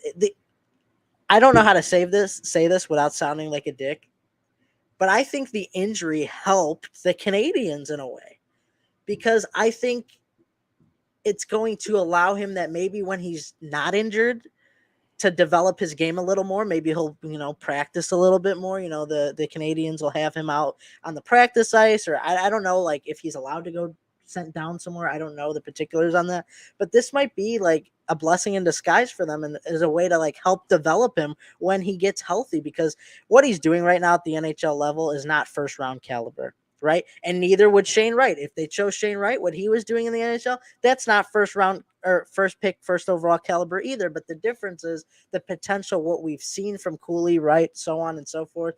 Nemec has been great. So, I mean, it's just Slafkovsky, in my eyes, has been a big bust so far, because there's really nothing from him that made me go like, wow, like that's Slafkovsky. Wow. So that's my take on it. I haven't even called Lafreniere or Kako busts yet. I saved that word for like years and down the line. Slafkovsky could come into next year and be sick. Jack Hughes had 30 points in his rookie season and was borderline terrible defensively and a small little puny boy, and people were probably saying the same thing. And now look at him. He's on pace for 100 points. But so Slafkovsky, he is AHL eligible, unlike Shane Wright, unlike Cooley. Nemec is playing in the AHL, has great games for the Utica Comets. So I just hope Slafkovsky gets better once he comes back and finds some confidence. Frank, the big rumor on the street right now is that Vancouver Canucks superstar Bo Horvat, this is interesting, is going to be traded. He has back-to-back 30-tuck seasons. What's your take? This is interesting. Like I mentioned before, the Canucks organization is in shambles right now. It's a dumpster fire over in Vancouver. You got Bruce Boudreau, who's on borrowed time, and Elliot Friedman believes that Rick Tocchet is going to be the next coach of the Vancouver Canucks. And then you got the whole Tanner Pearson investigation that's going on in Vancouver. And now you mentioned Bo Horvat with the potential of being traded. It's very interesting because the Canucks have offered him like extensions to his contract, but he hasn't liked what they're offering. He wants more, right? So let's dive into the numbers a little bit. He's got 48 points.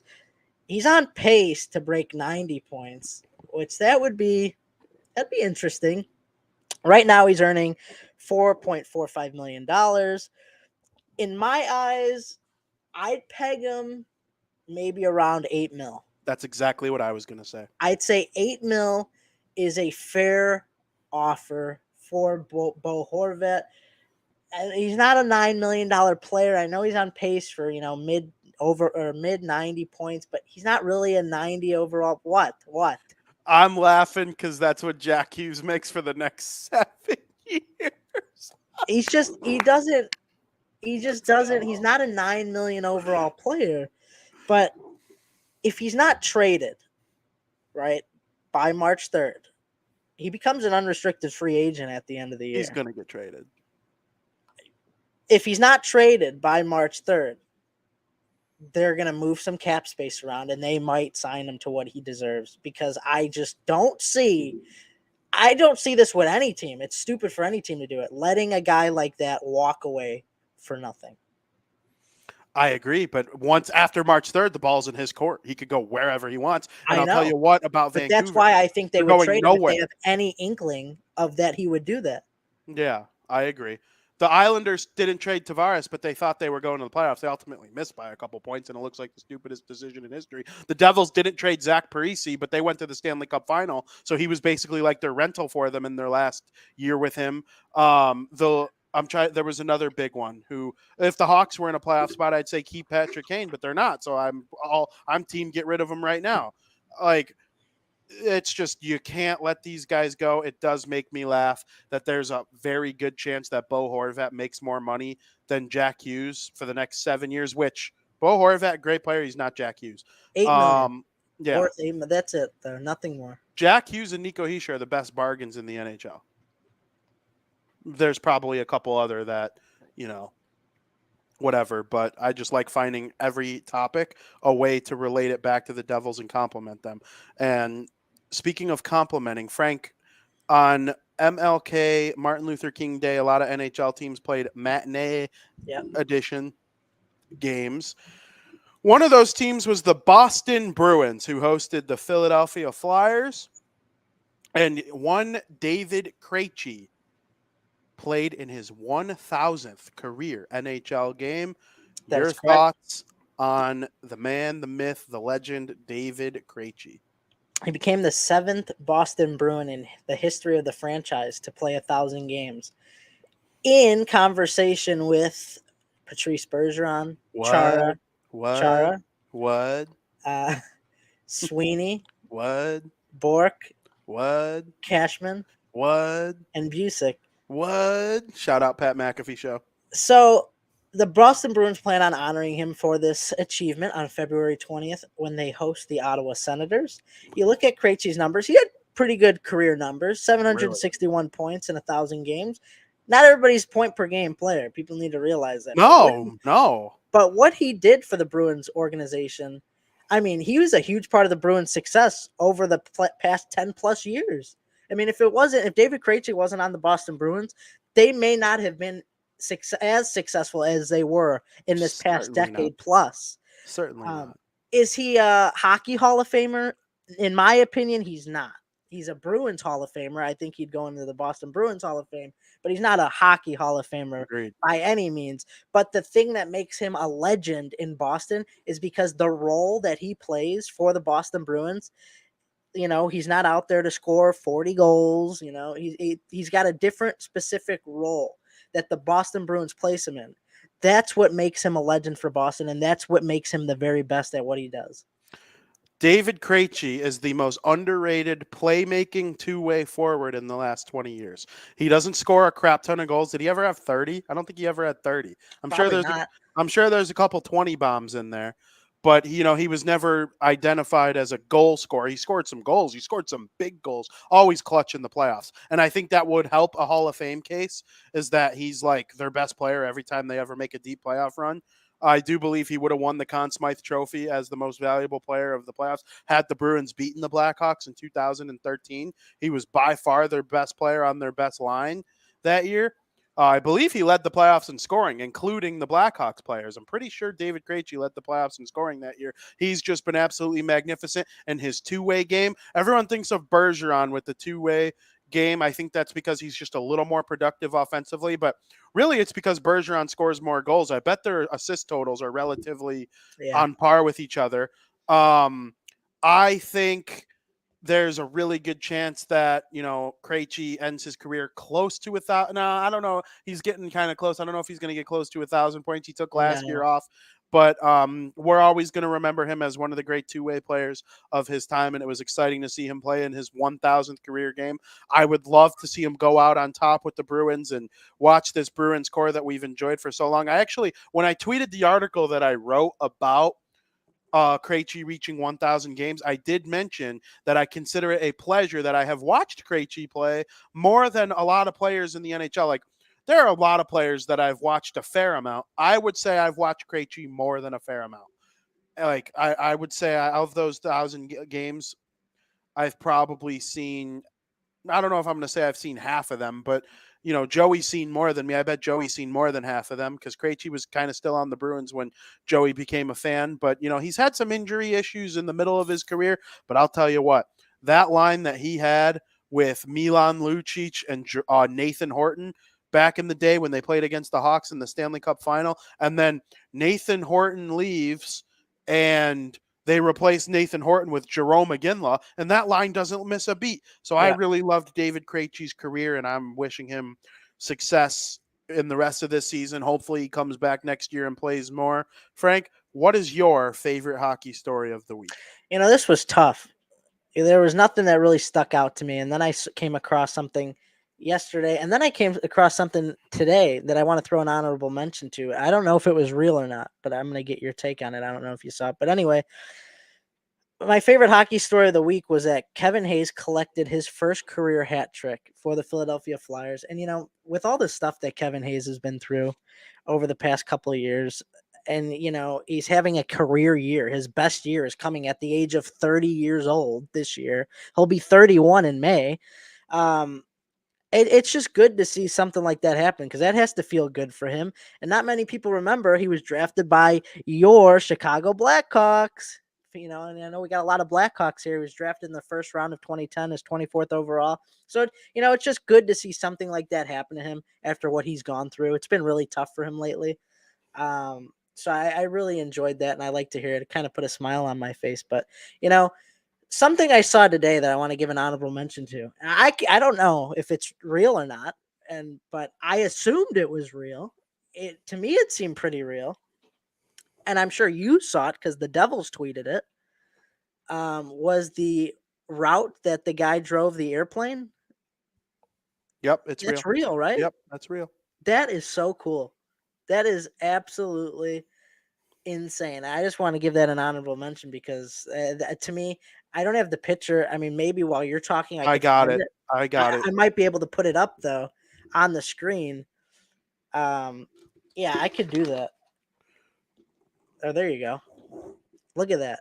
That was the route that a pilot from Washington. Describe it for the audio listeners. For the audio listener, so there's this pilot from Washington who has his own private plane or whatever that he flies around, and he went up into the air. He just took his plane out just for shits and gigs, and he mapped out the New Jersey's Devil logo. His route that he did in the air was the route, like as if he was tracing the New Jersey Devils logo. And like if you look at the route, if you outline it on paper, it is drawn as the New Jersey Devils logo, which is really, really cool. And it's like the amount of preparation that has to go into this, you have to know when to turn at the exact same time. It's not make a right on so and so lane. No, you have to do this in the air, and the scale is different from what we see. So there was a lot of preparation that had to go involved in this, and to me, it was just really, really cool. You want to have that pilot on the show? I mean, he was in the comments, but was that actually him, or was that just somebody being funny? No, this is him. We're gonna get him on. I just decided. I'm gonna try to get him on. People could say no, but we're gonna see what we could do about that. He didn't tag. That kind of pisses me off. He didn't tag me and all the famous Devils fans. Like, dude, I can help you get Devils fans more than Steve Dangle. Like, bro. But we're going to get him on. I'm going to try. I actually think that's really cool. It's an outstanding story. My favorite story is a little not as cool, but a little somber. Christopher Letang is back. And when I saw that, I was so freaking happy because this guy has been to hell and back in his life a little bit. He suffered, 3 strokes now? Since his NHL career began, and then his father passed away while he was dealing with the third one at the end of December, early January here. And so he's finally getting ready to return with the Pittsburgh Penguins. Or if he play yesterday, he might have played yesterday. And just having Christopher Letang back is really good news. I'm happy he was able to make a recovery from the stroke and be ready to play a little bit of hockey here. That's really exciting news. I love Christopher Letang. I've always been a huge fan of his, and I can't wait to see what him and the Penguins are able to do as they try to claw tooth and nail for that final wild card spot. I'm not going to sit here and try and make a prediction if they're going to be the one to get it or the New York Islanders, but one of them's going to get it. The Penguins are going to fight tooth and nail. I'm rooting for them. I always root for the Penguins. Very excited about Christopher Letang. Also, Evander Kane returned from injury yesterday after having that gruesome injury from the skate blade earlier in the year. I believe it was like the first or second Oilers game of the season, and he returned yesterday, and the Oilers got a big win over the Kraken. I'm very happy that he's back and can't wait to see what the Oilers are able to do here going forward. Frank, usually the third period is almost always dedicated to what's going on in other sports in the entertainment world, but because of me and John Scott not being very good at communicating which time zone he was in, 3:30 meant 2:30, and he came in the middle of the first period. We cut the first period to finish the first period. I don't know if you saw this. The Devils game the other day stopped. I did. It stopped with 3 minutes and 50 seconds left or whatever left in the first period because something broke with 3 minutes in, I thought, to the first period. No, there was 3 minutes left. There was 3 minutes left. So you're telling me the Sharks scored 2 goals in the last 3 minutes? Yeah. They came back. Frank. I had it on too, though. I know, but I was watching the game too. They came back up 1-0 from the early intermission. The Sharks scored 2 goals in that little 3-minute finish of the first period. And then they started the second period from scratch right there. I feel like I'm down 2-1.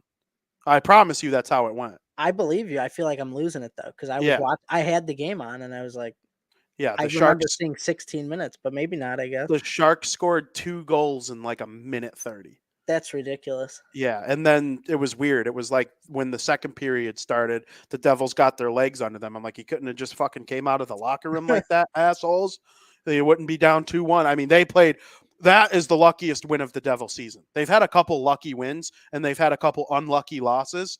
That was by far the luckiest win of the season because they sucked against the San Jose Sharks. Jack Hughes was terrible, and then he tied it with 9 seconds left. I'm like, okay, you're so good that even when you have an off game, you have the ability to tie it with less than 10 seconds left and all the weight of the world on your shoulders when the puck's on your stick, and you found a way to get it in the net. Unbelievable stuff there. Hopefully they beat the Kraken tomorrow. But yeah, we normally dedicate the third period. So the reason I brought up that Devils game was because of the John Scott thing today. We kind of did the same thing. Yeah. We got back to finishing the first period in the second period, or in the third period, I guess. But Frank, let's talk a little foosball. 49ers absolutely destroyed the Seahawks. It was a little scary at first. I know it was. And we both picked the 49ers. I don't think we picked them that badly, though. No, that was well, I mean, we didn't pick them that badly. I didn't really necessarily think about it being close either. I mean, the Seahawks had the lead. Was it at halftime? Did they have the lead? I know they were up 17-16 at halftime. Okay, so they were up 14-13, and then it was 17-16 at halftime. And then the 49ers just said, we're the 49ers. We're going to come out in the second half, and we're going to prove to why we're Super Bowl contenders, and that's what they did. And but honestly, what happened to their defense? Their defense has been shit lately. And I mean, I have the stats to prove it. Their last 3 games, they've given up 70 points. The Seahawks? No, the 49ers. What happened to the 49ers' great defense? They've given up 70 points in their last 3 games. Before that, if you wanted to see how many games it would take to give up 70 points, their last 7 games before that total combined 70 points. All right. Can I interject a little bit? Sure. That's not great, giving up 70 points in 3 games, but I think giving up 70 over 7 is like an unsustainably good. But that's how they were the whole season. They had one of the best defenses the whole year. Yeah. I understand what you're saying, but like that's a lot, though. They can win games giving up 21 points a game. I don't know when you play some of these elite teams. I don't know if they're going to win a Super Bowl though, giving up 20-something points per game. Yeah, they got a big test this week. So we'll see. The Cowboys looked good. We'll get to that, though. Yeah. Is that what you got on the 49ers? Yeah. The Jaguars came back from being down 27. You called the Jaguars winning. I thought the Chargers were going to win. I didn't hate my pick at halftime when they were down 27-0. That's why you got to play a full game, VP. But I want the Jaguars to win. It's a new job. It's a new opportunity for me covering the Jaguars. So I actually enjoy what the Jaguars are doing. I'm happy they got the big win. Yeah, and an interesting stat came out that just boggled my mind. I melted when I heard it. Trevor Lawrence has not lost a game on Saturday in his career at high school, collegiate, or NFL level. I want that to sink in. They play a lot of games on Saturdays in college football, and even high school. You didn't lose in high school? Come on. He probably only played like 3 or 4 games on Saturday in high school, but still, you never at lost the one college of them? level, though, because he didn't go undefeated every year. But there were times where the national championship and playoffs would be on Sundays, but it's just unbelievable that he's never lost a game on a Saturday. It is unbelievable. He didn't lose a game in high school or college, though. He went undefeated in his career. Yeah. I didn't know that. I thought his first NFL loss was the first time he lost since like Pee Wee football. Are you serious? Yeah. I didn't know that. Yeah. But the Saturday thing stayed throughout the NFL, which is why the Saturday stat is impressive. Because they have played a couple games on Saturday. You haven't lost one. And now you got the Kansas City Chiefs, one of the teams on the bye, on Saturday. I don't know if this is where the streak comes to an end. Well, we're going to make our predictions at the end of the show before breaking bets. But, yeah, it's a tough game. Tough game, and I'm going to get a lot of hate for this, and I know you're going to strongly disagree with me. I think Justin Herbert is overrated slightly. I think he's an overrated quarterback. Is he a good quarterback? Yeah. Could you win the Super Bowl with him? Of course. You got the right pieces around him. Did he play defense in the game? No, he didn't play defense in the game. Was he coaching the game? No, he didn't coach the game. But he was part of the reason that they can only get 3 points in the second half. He's done nothing in his career. I know he's a good quarterback, but I'm tired of it. Until he does something, I just can't get on this bandwagon anymore. I I understand. I I can't. I I know don't. it's not his fault, and I say this, and like people are like, well, he's not playing defense. It has nothing to do with the defense. He just couldn't score, and it part of the reasons, part of the coaching as well. Staley's an idiot. He's going to be gone. Sean Payton. I don't care who goes in there, but I don't want any excuses on Herbert's end. I don't care who's coaching. If you had Tom Brady there, if you had Peyton Manning, if you had Aaron Rodgers, if you had some of the greatest quarterbacks, if you had Drew Brees in coach and you had Staley coaching them, they weren't blowing that halftime lead. Nope. They would have taken their veteran, mindset and taken over the game. I'm not a fan of when, we're going to run the ball, obviously, so they burn the timeouts at the end of the game. But when you're passing and you're just cooking on offense, sometimes you just got to bite the bullet and don't change what you're going to do. I mean, there was one play late in the game where it was like 3rd and 1 billion, and you throw a little drop pass. It's not the Herbert we know. I'm just tired of him. It's just, to me, he's a little overrated. If by he's a little overrated, you disagree that he's a top 5 quarterback, then fine, I'll give it to you. Because I would rather have Mahomes. I would rather have Allen. I would rather have Burrow. I'm thinking I would rather have Trevor. I'm not positive on it though yet. Between him and Herbert, it's close. I would rather have Lamar, who I believe might have beaten the Bengals if he played instead of Huntley, which Huntley played fine, but Lamar Jackson plays better than fine when he's healthy. I still think I'd probably rather have Aaron Rodgers and Tom Brady over Herbert. If I would rather have the Dak Prescott we saw on Saturday than Herbert, but I still think I'd rather have Herbert overall. Herbert's a top 10 quarterback right now. When they start winning and, he takes his team to the next level, I'll probably elevate him into the top 5. He's got the talent. I don't think it's his fault, so I'm not going to shit on him. The Chargers are dumb. Phil Rivers went through the same thing. Phil Rivers would have been the best quarterback in Bears history by a long shot, but they didn't do jack weed with him there because the team stunk. And the Chargers are just looking like they're going to do more of the same to Herbert. Again, hopefully that's not the case for him, but I'm glad the Jaguars came back. Frank, your Buffalo Bills have gotten worse and worse since Thanksgiving. And I know you think they're going to go to the Super Bowl. I don't know. I don't know if I think they're going to go to the Super Bowl. I'm going to, spoiler alert, I am going to pick the Bengals this weekend against the Bills. I do think they're going to win, but it's not necessarily because of anything wrong with the Bills. It's because I think the Bengals are that good. We'll talk about them in a minute, but I just, that was a scary game against the Dolphins. You tweeted you actually thought the Bills were going to. Yes, I did. Yes, I did. And so did you. And so did you. No, I didn't. Not at all. Crazy. Josh Allen comes to play in those key games. I thought a 3rd-string quarterback was going to come and dethrone. He played well. But you thought for a second that I thought the game was going to end. You have to play a full 60 minutes, VP. There was no doubt in my mind Josh Allen was going to win that game. He's going to the Super Bowl. That's my Super Bowl champion quarterback right there. I don't care how they look. And I can't wait till they win the Super Bowl. I'm going to look so good. I cannot wait. 153-35 for next week when I cut that clip after the Bengals win. 153-35. Tough. I can't wait. Everybody's doubting the Bills. I'm not doubting the Bills. They're just too Josh Allen centric. A 3rd stringer couldn't go into that offense and almost beat a good team. The offense that the Dolphins put together, they're like, hey, when we have Tua, we don't lose. But our offense isn't Tua-centric.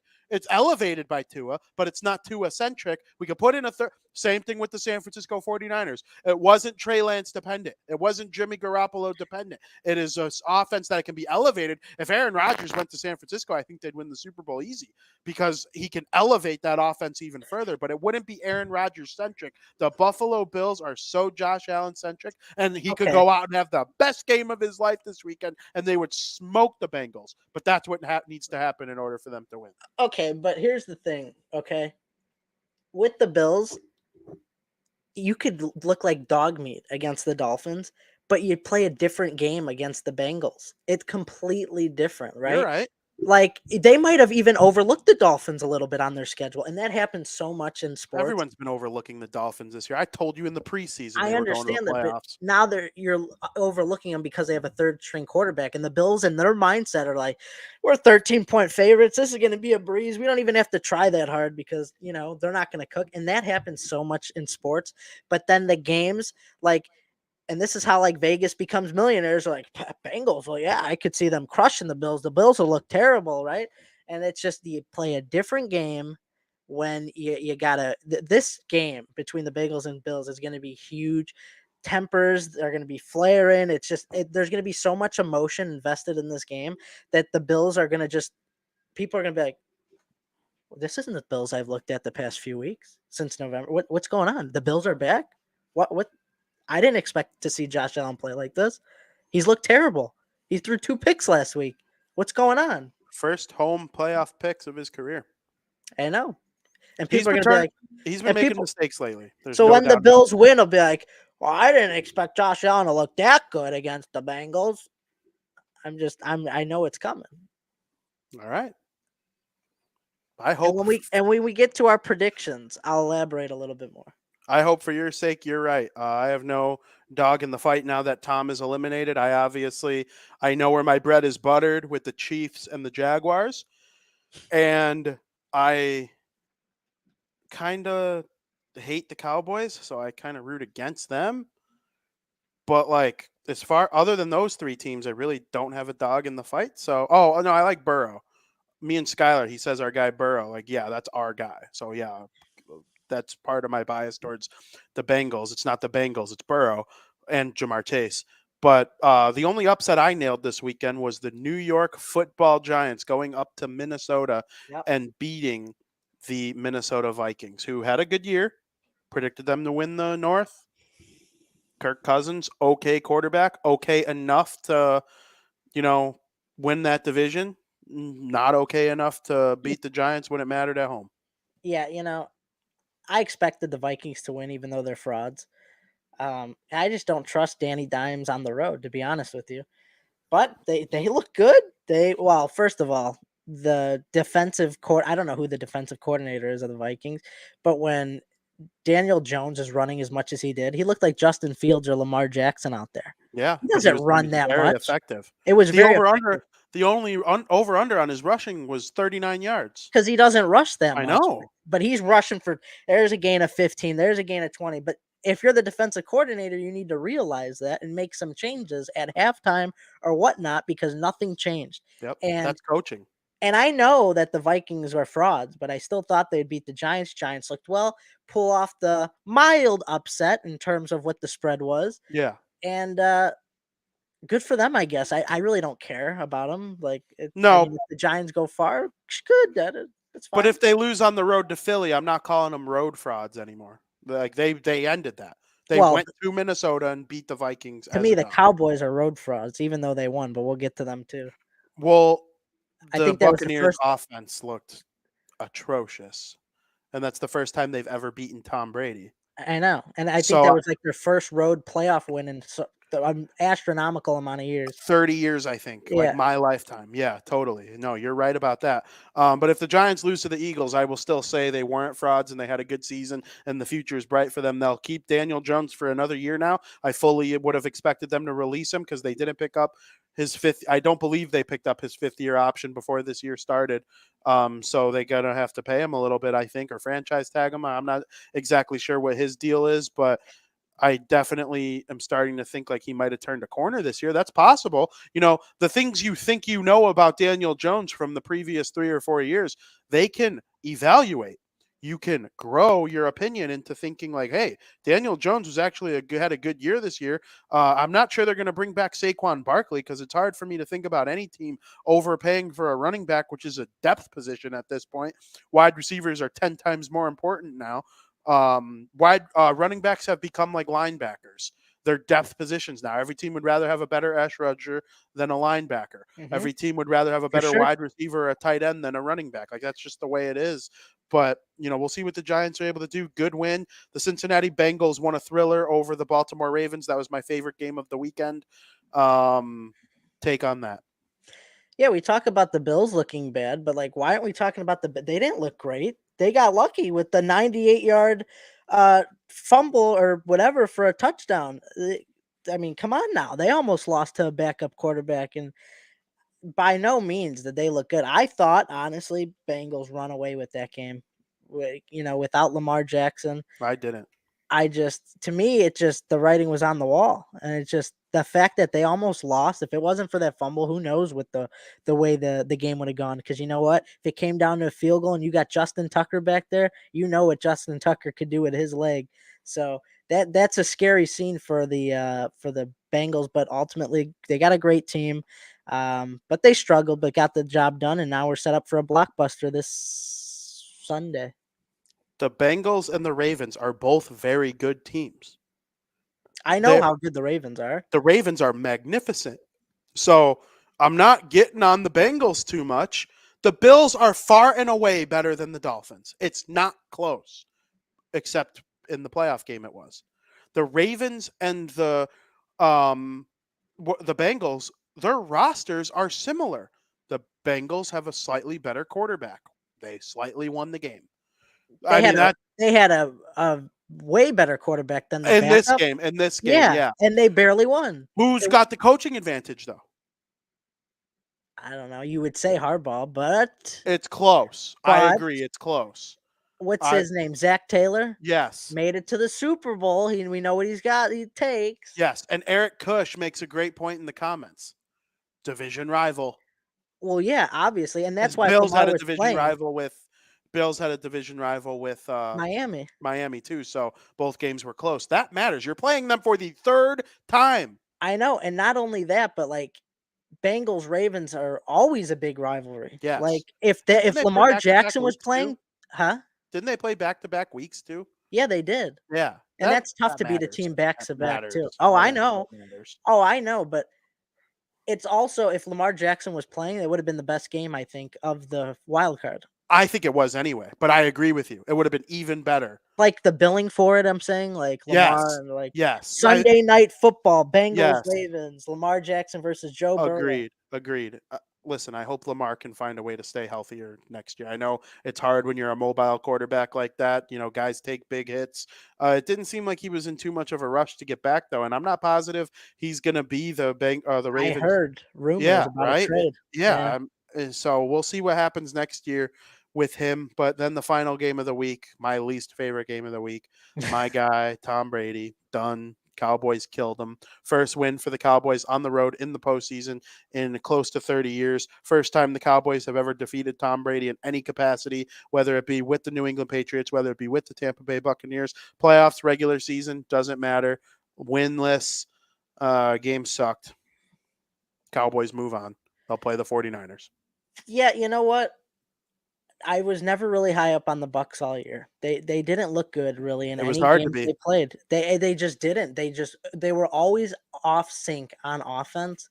And I know, right? Brady could turn the tide of any game, but this year just didn't feel like that. No matter what they did, it just for 17 weeks straight, just 18 weeks, I guess, if you're including the bye, just it felt like it wasn't there for the Tampa Bay Buccaneers. And that's why the Cowboys victory surprised me, but it didn't impress me because I really thought the Bucs were miles worse than the Dallas Cowboys, and it's just I did pick the Bucs to win, right? Me too.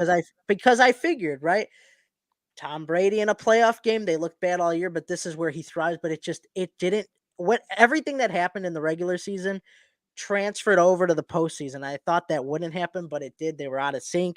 Brady was out of sync with Mike Evans, with the routes they were running. It's just nothing was clicking. It was basically a summary of their season in one playoff game. And it got to a point where I'm like, wow, the Bucs might get shut out.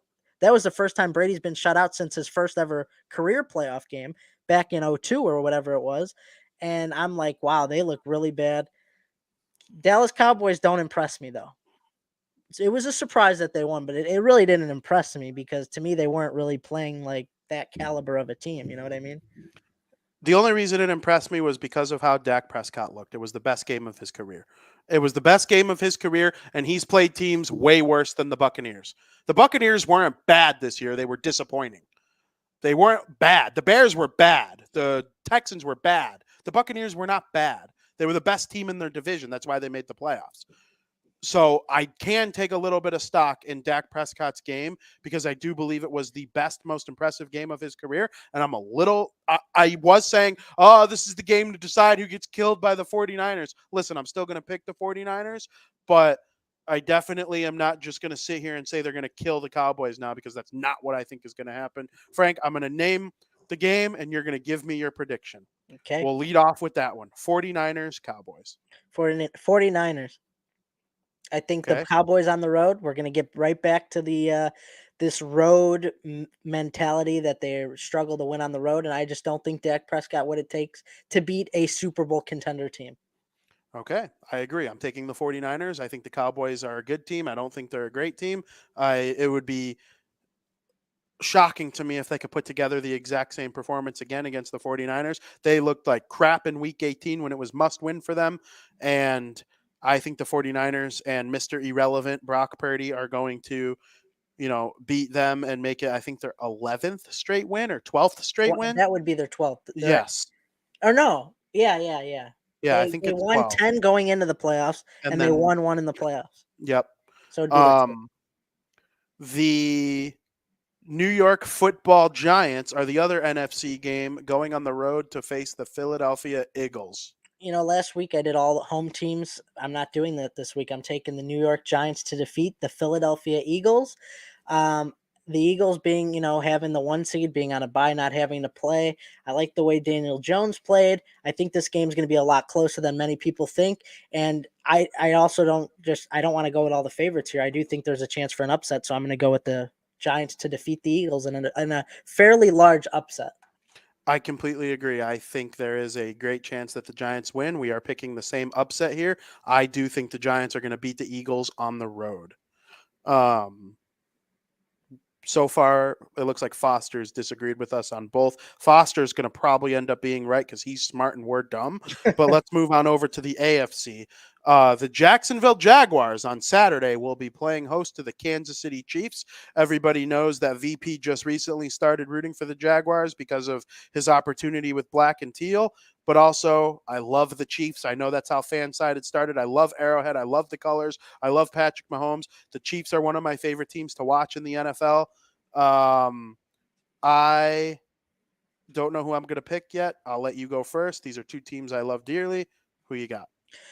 I'm hoping the Jaguars pull off an upset. I do think they're going to keep it fairly close. I think it's going to be a 1-possession game, but using my brain, I'm going to go the Chiefs and their playoff experience with Patrick Mahomes and Kelsey. I just think that they're going to end up pulling away near the end of the game, maybe even in the fourth quarter. But I do think it's going to be close within 1 score. But I'm going to go with the Chiefs. I think the Chiefs are going to win. I think this is going to be a humbling game for Trevor Lawrence and the Jacksonville Jaguars. Listen, they've had a good run. They've won 10 games this season now. It's hard to win 10 games even if you include the playoffs. I think it was a great step for Lawrence in his career. I'm very worried about next year because it's a first-place schedule. They probably almost wish that they snuck in as a wild card and the Titans won the division so that they didn't have to play the Chiefs, Bengals, and Bills next season. But that's the reality of being a first-place team in the AFC. You have to play the Chiefs, the Bengals, the Bills, and the Jaguars. If you're one of those 4 teams, you have to play the other 3. That's very tough. I think it's going to be equally as tough for the Chiefs to play the Bills, Bengals, and Jaguars. And I think it's going to be equally as tough for the Bengals to play the Chiefs, Bills, and Jaguars. And same thing for the Bills. So, the first place schedule in the AFC is tough. So it'd be nice to see them make a run this year. But the Kansas City Chiefs, I don't see how that offense doesn't just steamroll the Jaguars this weekend. And honestly, steamroll whoever they play the rest of the postseason. I think it's going to be close. To be honest, I hope you're right. I hope you're right. I think we're talking within 7 or 8 points here. I hope you're right. 1-score game. I absolutely hope you're right. But I think a lot of people are just predicting it because of how bad the Jaguars looked, against the Titans, and then they couldn't even barely score in the first half against the Chargers. But I don't know about that. I'm not taking it lightly. I think it's going to be closer than most people think. Yeah, but they looked a little too good in the second half, so that might persuade people they got the momentum. The final game, the only one we're going to disagree on, the Cincinnati Bengals going on the road. No one circles the wagon like the Buffalo Bills. The DeMar Hamlin game was not played. It is now going to be played, but in the postseason, Frank, I know you picking the Bills. Yeah, I'm gonna go with the Bills here, but here's why.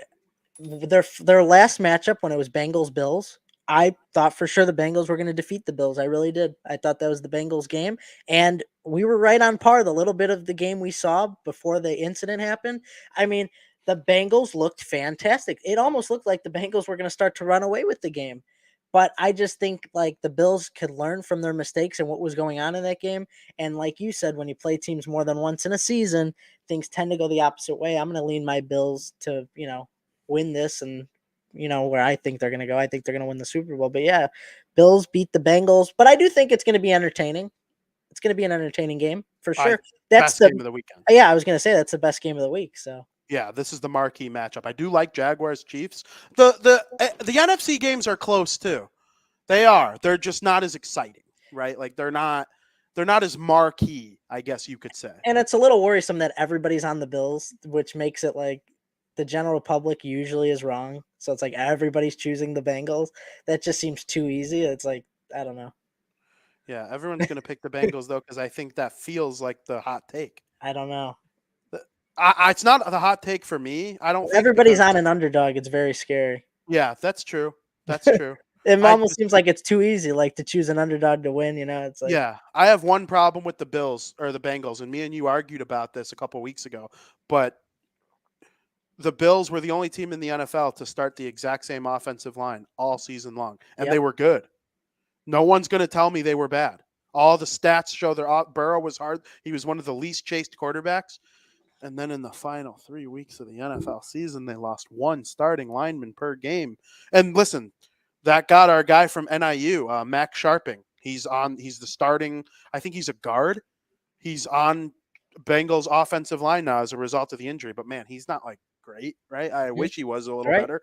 But, their offensive line is in trouble because of the 3 injuries. Hopefully they're able to get past that. Burrow almost won the Super Bowl with a far worse offensive line than even this makeshift one they got going on right now last year.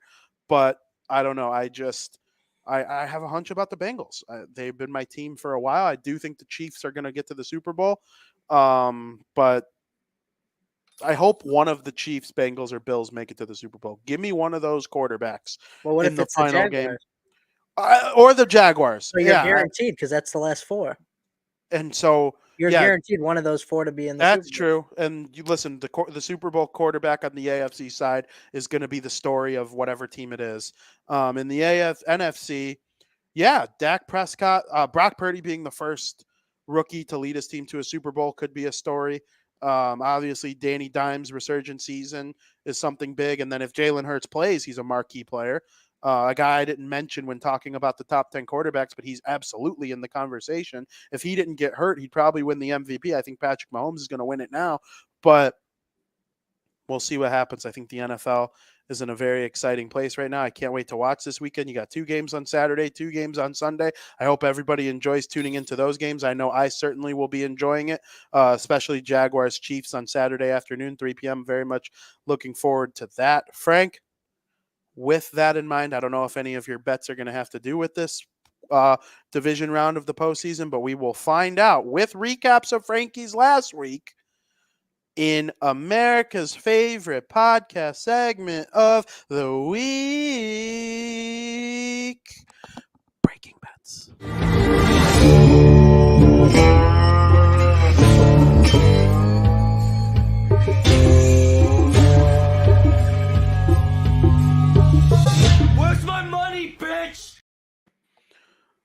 Breaking Bets, America's favorite podcast segment of the week, obviously comes from Breaking Bad, the all-time great drama on AMC. I've been watching Better Call Saul lately, which is a prequel to Breaking Bad. Unbelievably good show. It's arguably better than Breaking Bad in a lot of ways. Highly recommend for everybody.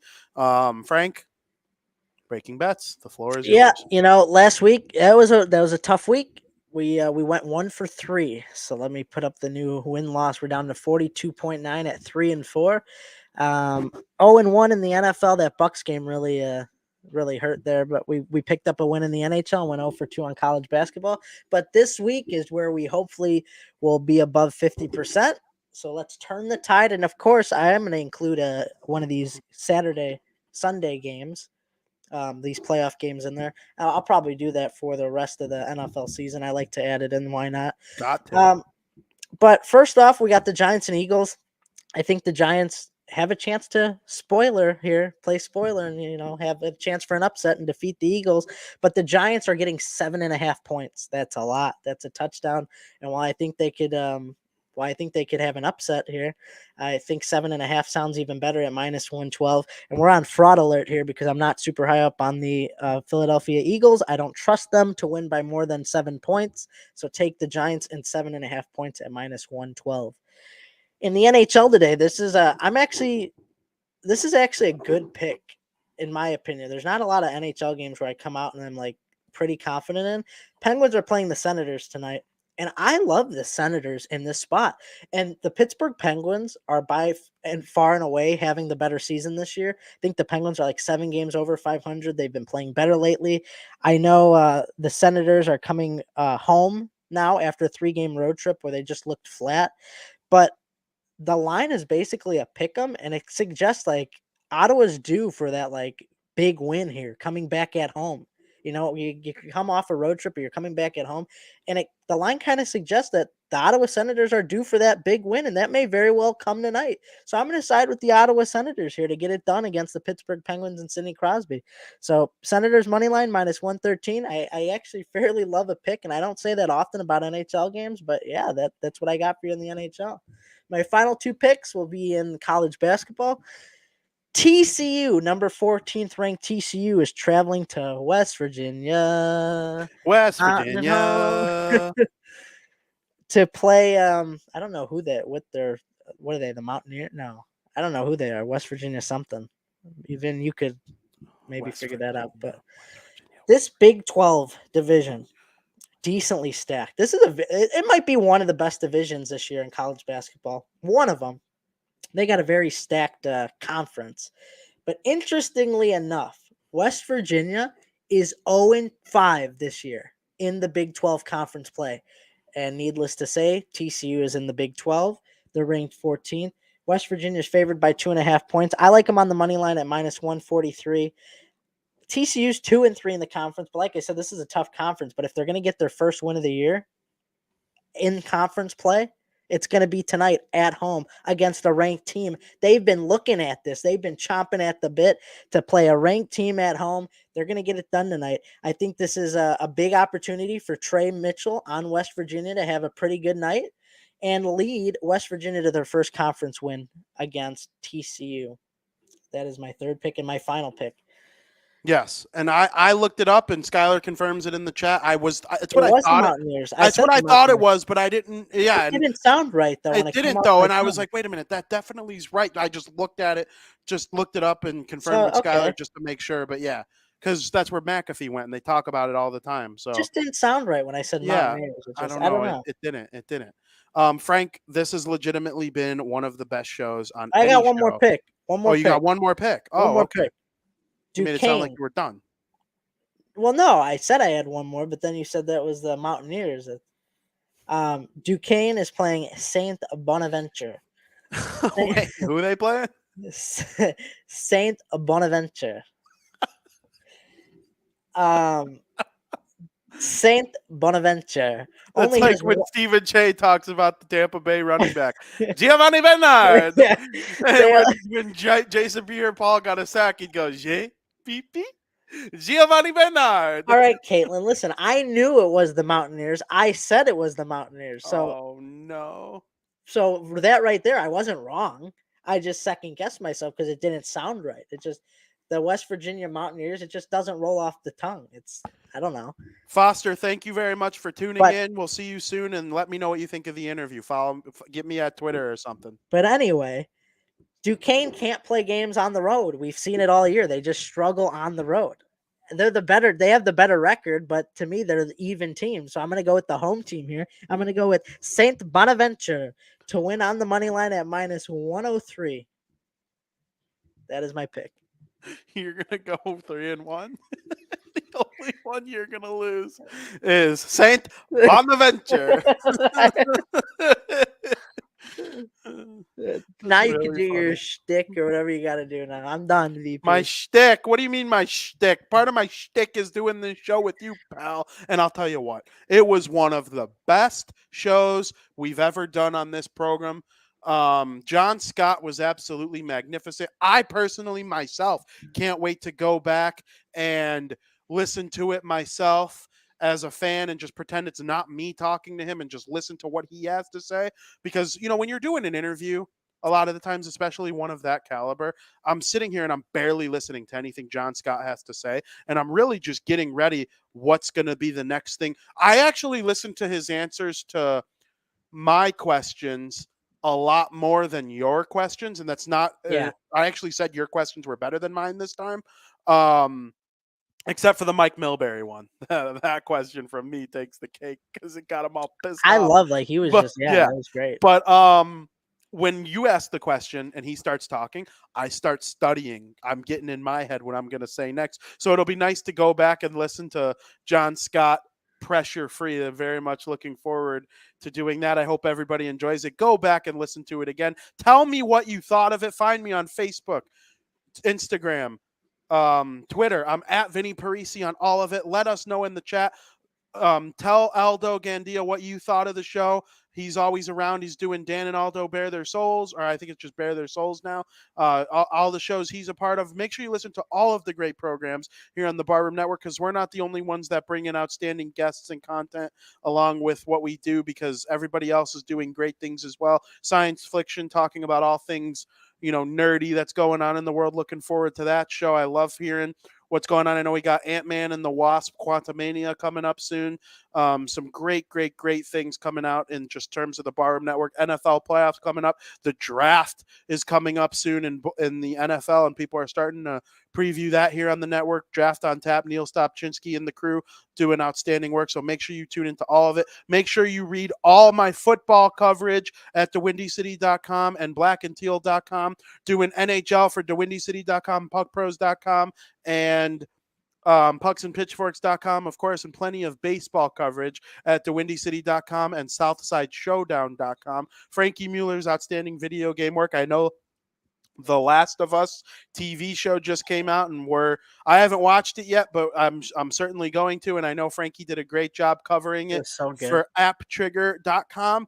Make sure you tune into that and read all of Frankie's outstanding work at apptrigger.com, and follow him on Twitter at the King Bean. And of course, you can follow me at Vinnie Parise. I hope everybody enjoyed the John Scott interview as much as I did. And as always, we thank you for listening.